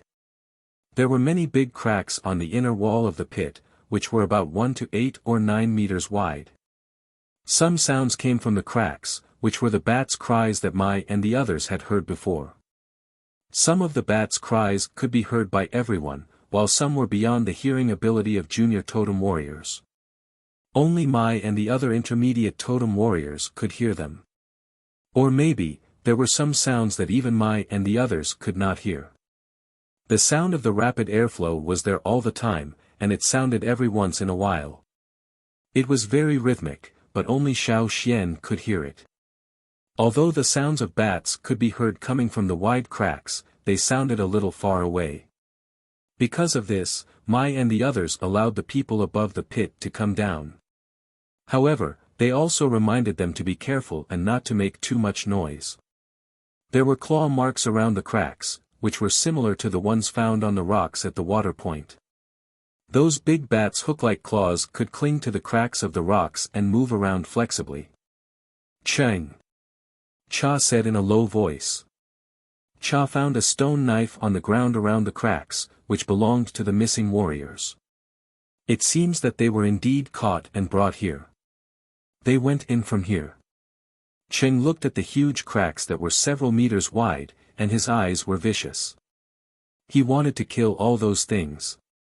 However, it was not a good time now. They brought too few people here, while the enemies were too many. There were cracks around the inner wall of the pit, which reminded Cha of the caves they found in the mountains when they were tracking those things. Maybe, those caves were connected to the cracks here. They did not know how long the cracks were, and where they extended to. They could only guess. But, those things' abnormal behaviors were similar, so their guess was more than half true. Xiao Xian kept staring at the ground under his feet, and at the same time, he felt the direction of the totem flame in his mind. It was different from when they were outside the pit just now. At this moment, the flames on the totem did not face any direction. They only rolled and rolled very violently. The others more or less felt it, but it was not as obvious as Xiao Xian. They only thought that it was because they were too nervous in this place, and were on guard against possible dangers. They did not think that it was because of the totem. Xiao Xian lifted his feet and walked slowly. Xiao Xian did not walk very fast. Every step he took was very careful. The others thought that Xiao Xian was trying not to make any noise, but other than that, Xiao Xian was still feeling the changes that came with every step. Something had affected the totem. According to the totem's reaction, it was very similar to the item mentioned in the animal skin scroll that the shaman showed him. It could be on the inner wall of the pit, or it could be under his feet, or it could be in more than one place. However, this sinkhole was too big, and they still had to be on guard against the dangers that could appear at any time. It was impossible for them to carefully check every place. They could only roughly sense and see if they could determine the approximate location. 1 step, 2 steps, 10 steps, suddenly, Xiao Xian paused. It was here. Xiao Xian squatted down and used his stone knife to scrape away some of the bat feces on the surface, revealing the ground at the bottom of the pit. The ground below was very hard, much harder than ordinary stones. It was no wonder that there were so few plants. In the surrounding area, there were only a few scattered blades of grass. To be able to grow in such a place, the vitality of the grass was quite tenacious. The rocky ground was very hard. Xiao Xian tested the hardness of the ground a little. His teeth knife could dig out a piece of the stone surface. Xiao Xian did not care about the dirt. He put his hand on the ground and felt the source of the totem in his mind. It was not far. It was under his hand. He could dig it out easily. But that would cause a lot of noise. At this time, Xiao Xian heard Caesar growling from above. "Uncle Mai. Something is coming from the sky," Xiao Xian said. After warning Xiao Xian, Caesar quickly jumped under a leaf of the vines to hide. In this way, the thing flying from the sky would not easily find him. Hide. Mai and Chengdu ordered their warriors to quickly find a place to hide. The others did not need to say much. They all reacted quickly and found vines or other plants to hide. The 30 people quickly hid. From the outside, it was very difficult to find them. After a while, a sound came from the sky. Xiao Xian looked through the gaps between the leaves. There were a few brown and black bats flying down from the sky. They were very big. The smallest one had a wingspan of more than 5 meters. There were 2 of them together, catching the giant antlered deer. It seemed that they had attacked a herd of giant antlered deer. Previously, they had heard that the giant antlered deer herd had migrated from this place. But they did not know whether these bats had attacked another herd of giant antlered deer or had directly chased and killed the one that had migrated. After flying down from above, they came to a wide stone gap. The bats flew in with their prey. One by one, they disappeared into the dark stone gap. However, during the whole process, a dark brown bat with much thicker fur stopped outside the stone gap and looked into the pit. Compared to their vision, their sense of smell and hearing were actually more powerful. It did not see anything unusual, but it smelled something different. It opened its mouth, revealing sharp blade-like teeth. Its specialized nose moved, making sounds that most people could not hear. Then it suddenly used its strength to push off the stone wall, spread its wings, and flew like a gust of wind. Among the people who came over, the one who was hiding closest to it was there. They had been discovered. The people hiding there had to pick up their spears to defend themselves. This also meant that they could no longer hide here. They had to leave as soon as possible. The number of bats here was much greater than theirs. Go! Cheng shouted in a low voice, indicating that everyone should leave quickly. Once these bats found people, they would call for other partners. Soon, more bats would fly over. Now that they were few in number, they had to leave quickly. Xiao Xian ran to the place where he had just dug. His arms gathered strength, and he waved his stone knife. The knife flashed, and in a short moment, he had slashed several times. Bang! Bang! Stone chips flew everywhere. The thing below was also dug out. Holding it tightly in his hand, Xiao Xian did not care about anything else. He quickly stepped on the ground and retreated. He did not care about how much bat feces was on his trousers. He ran to the side of the vines and climbed up along the vines like an agile monkey. Just now, when Xiao Xian was digging, Mai heard the sound and looked over. What he saw made him so angry that smoke almost came out of his head. What the hell was wrong with Xian? Even if it was a rare herb, it was more important than his life. Instead of running for his life, he was digging. Fortunately, Xiao Xian's movements were fast. From digging to escaping along the vines, it took less than a breath's time. He did not fall behind the others. After getting out of the pit, Cheng led the others and ran towards the cave of the first stronghold. Get out of here! A sharp cry came from the giant pit. Everyone heard it. When they looked back, they could not help but feel numb. In the sky above the giant pit, large bats were flapping their wings, and more were flying out. They were densely packed. They sped up and began to run for their lives. This time, they did not go up the mountain. There were not many trees on the mountain, so they might as well go down the mountain. There, they could lure some ferocious beasts to block the bats. Compared to the bats, they felt that the ferocious beasts in the forest were much more adorable. Of course, the species of ferocious beasts also depended on the species. If the ferocious beasts were the kind that would not cause trouble for the bats, but would hinder their escape, then they would be courting death. The bats chased them for a while. The hunting group was hiding and attracting the ferocious beasts to cause trouble. So they gave up and did not continue the chase. Even if they did not see the bats chasing after them, they did not stop until they reached the hunting area that they were familiar with. Then they slowed down. Here, they needed to slow down and make sure that there were no bats following them. Otherwise, if the bats followed them to the cave of the first stronghold, then they would be in trouble. How is it? Mai looked at Cheng, Cha and the others who were carefully observing the surroundings. They did not follow us. Cheng answered. Then he looked at Caesar. Judging from the wolf's reaction, he did not seem to be in big trouble. Only then did everyone take a long breath. After counting the number of people and making sure no one was missing, Mai felt a little relieved. However, when he saw Xiao Xian, his anger was ignited again. Mai strode over and grabbed Xiao Xian's animal skin coat, and said angrily, "Do you want to die? What are you digging for?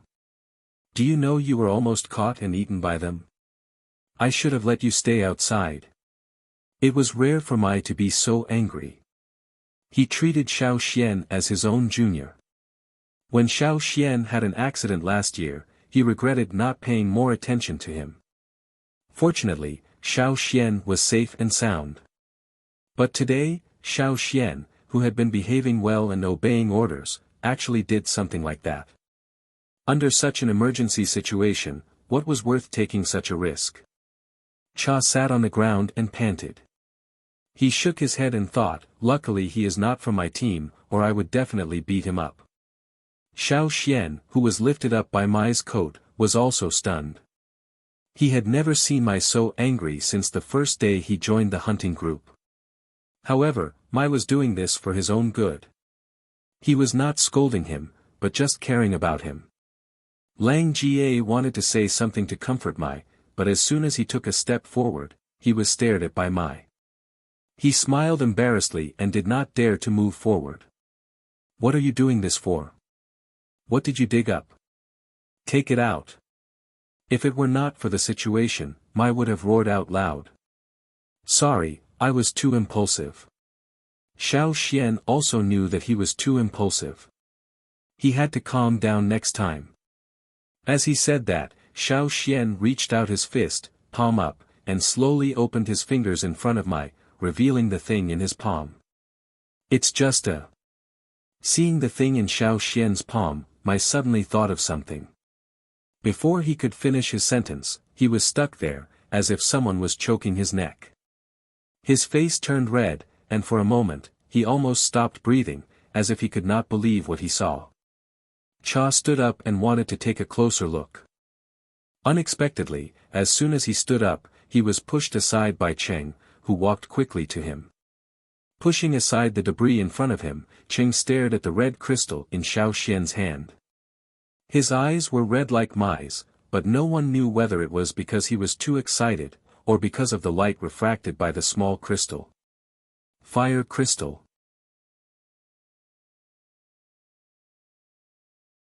Chapter 118. Is it a fire crystal? Cheng's voice trembled uncontrollably, unable to calm down. Mai slowly put down Xiao Xian and looked at the red crystal in Xiao Xian's hand. He wanted to reach out and take a look, but he was hesitant about something.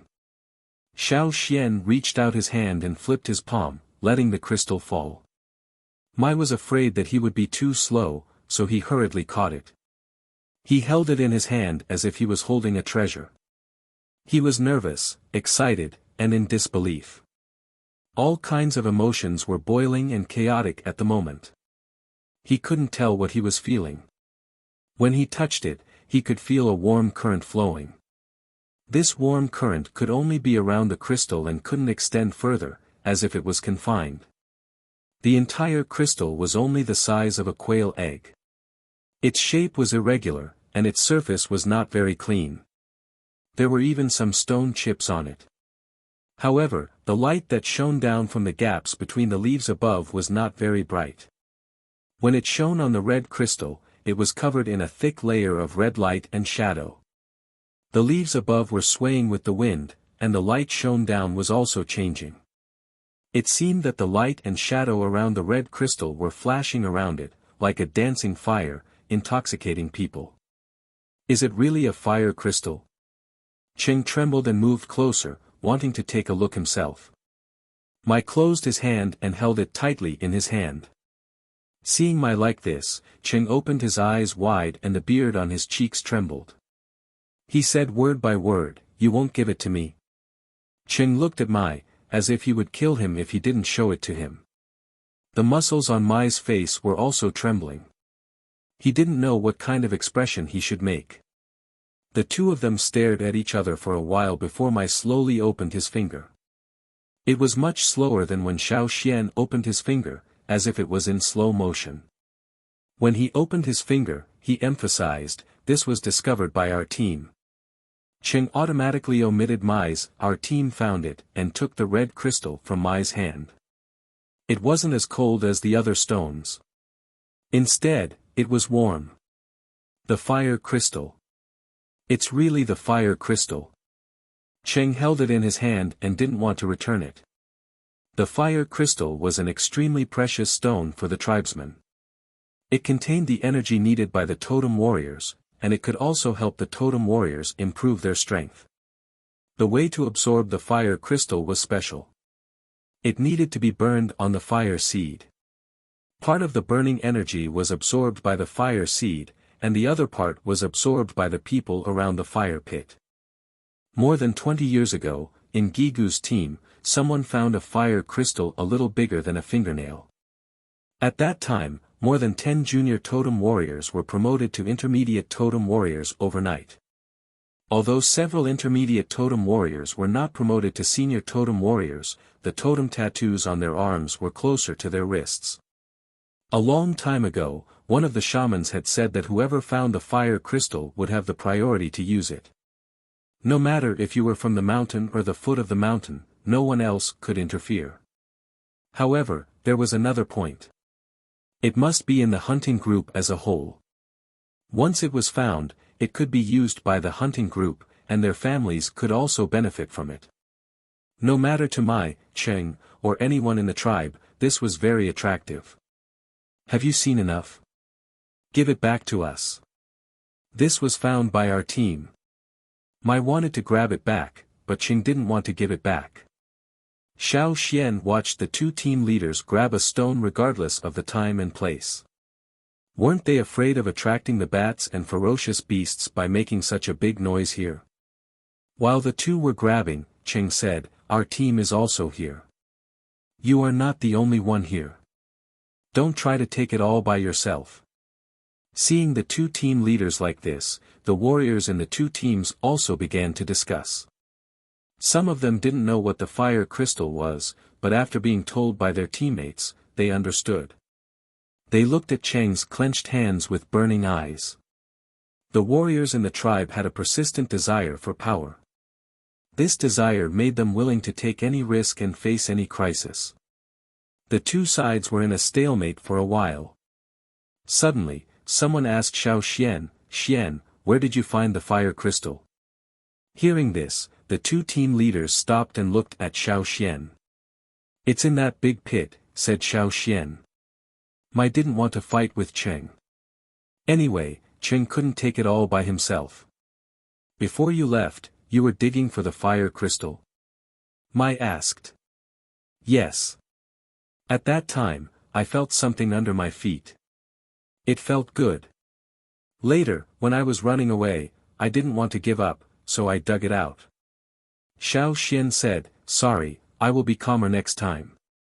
"No, no, no. If it were me, I would be even less calm," Cheng said at this time.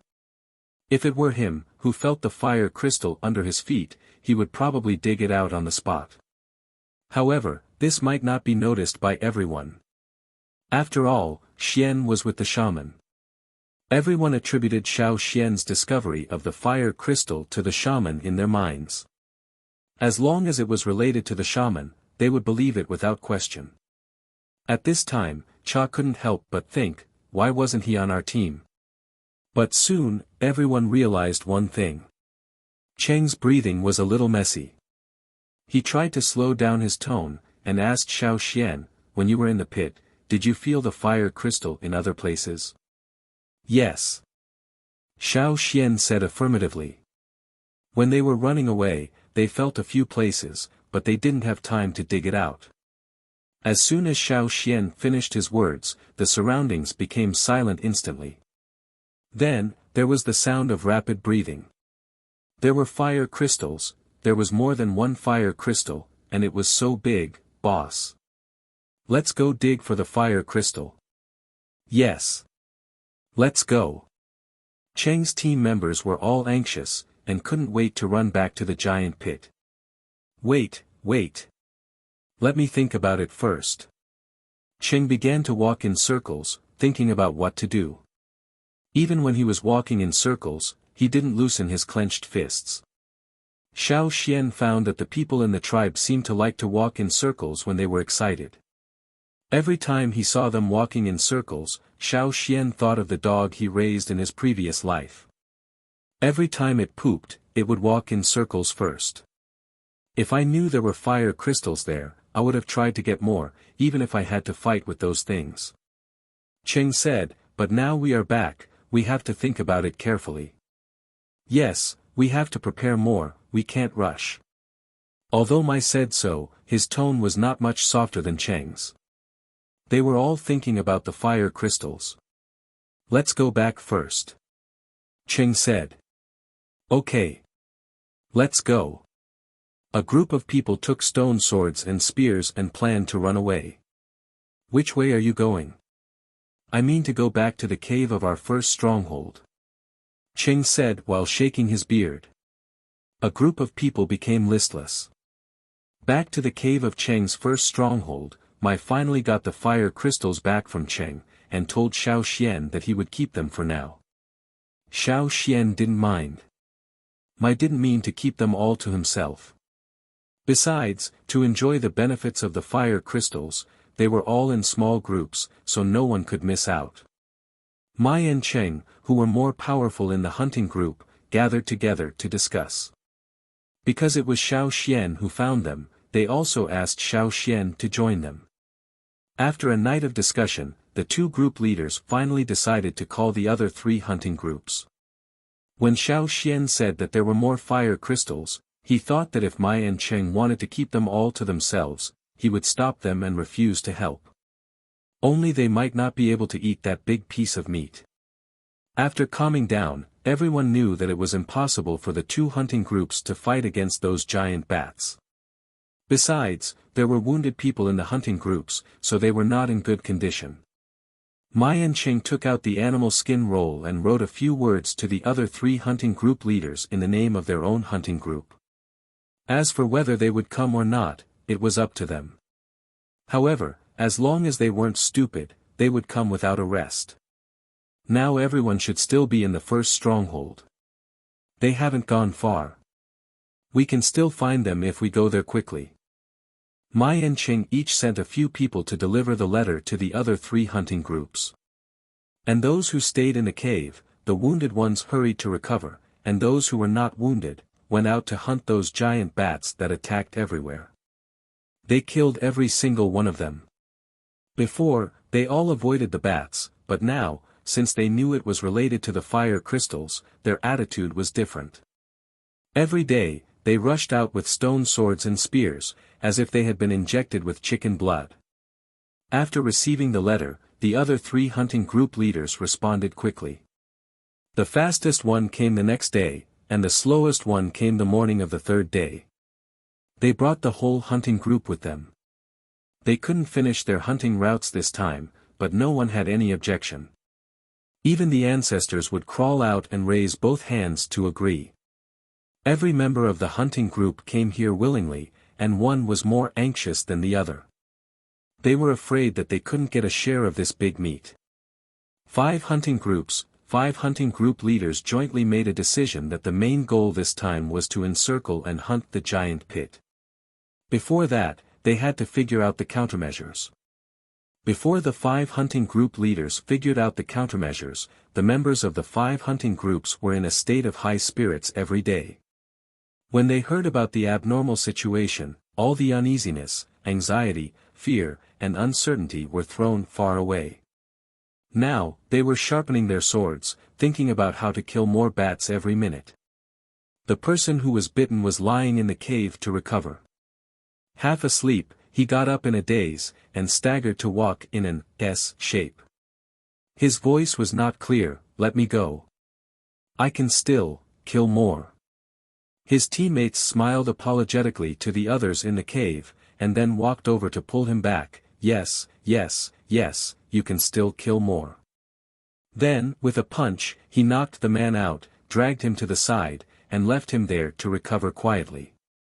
After that person settled his teammates, he turned around and saw that everyone was looking at him. He said innocently, "Our boss said that there isn't enough medicine.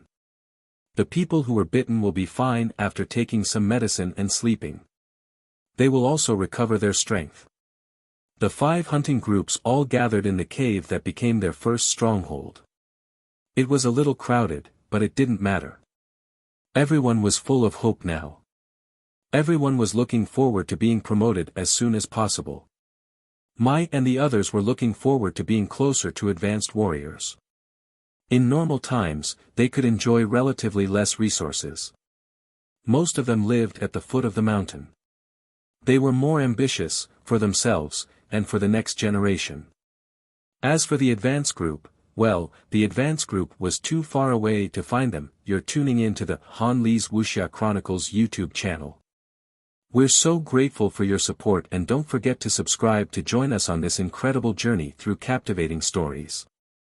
Your generosity through donations truly makes a world of difference, as it's the primary source of revenue that allows me to expand and enhance this channel for you. Thank you from the bottom of my heart for being a part of this adventure.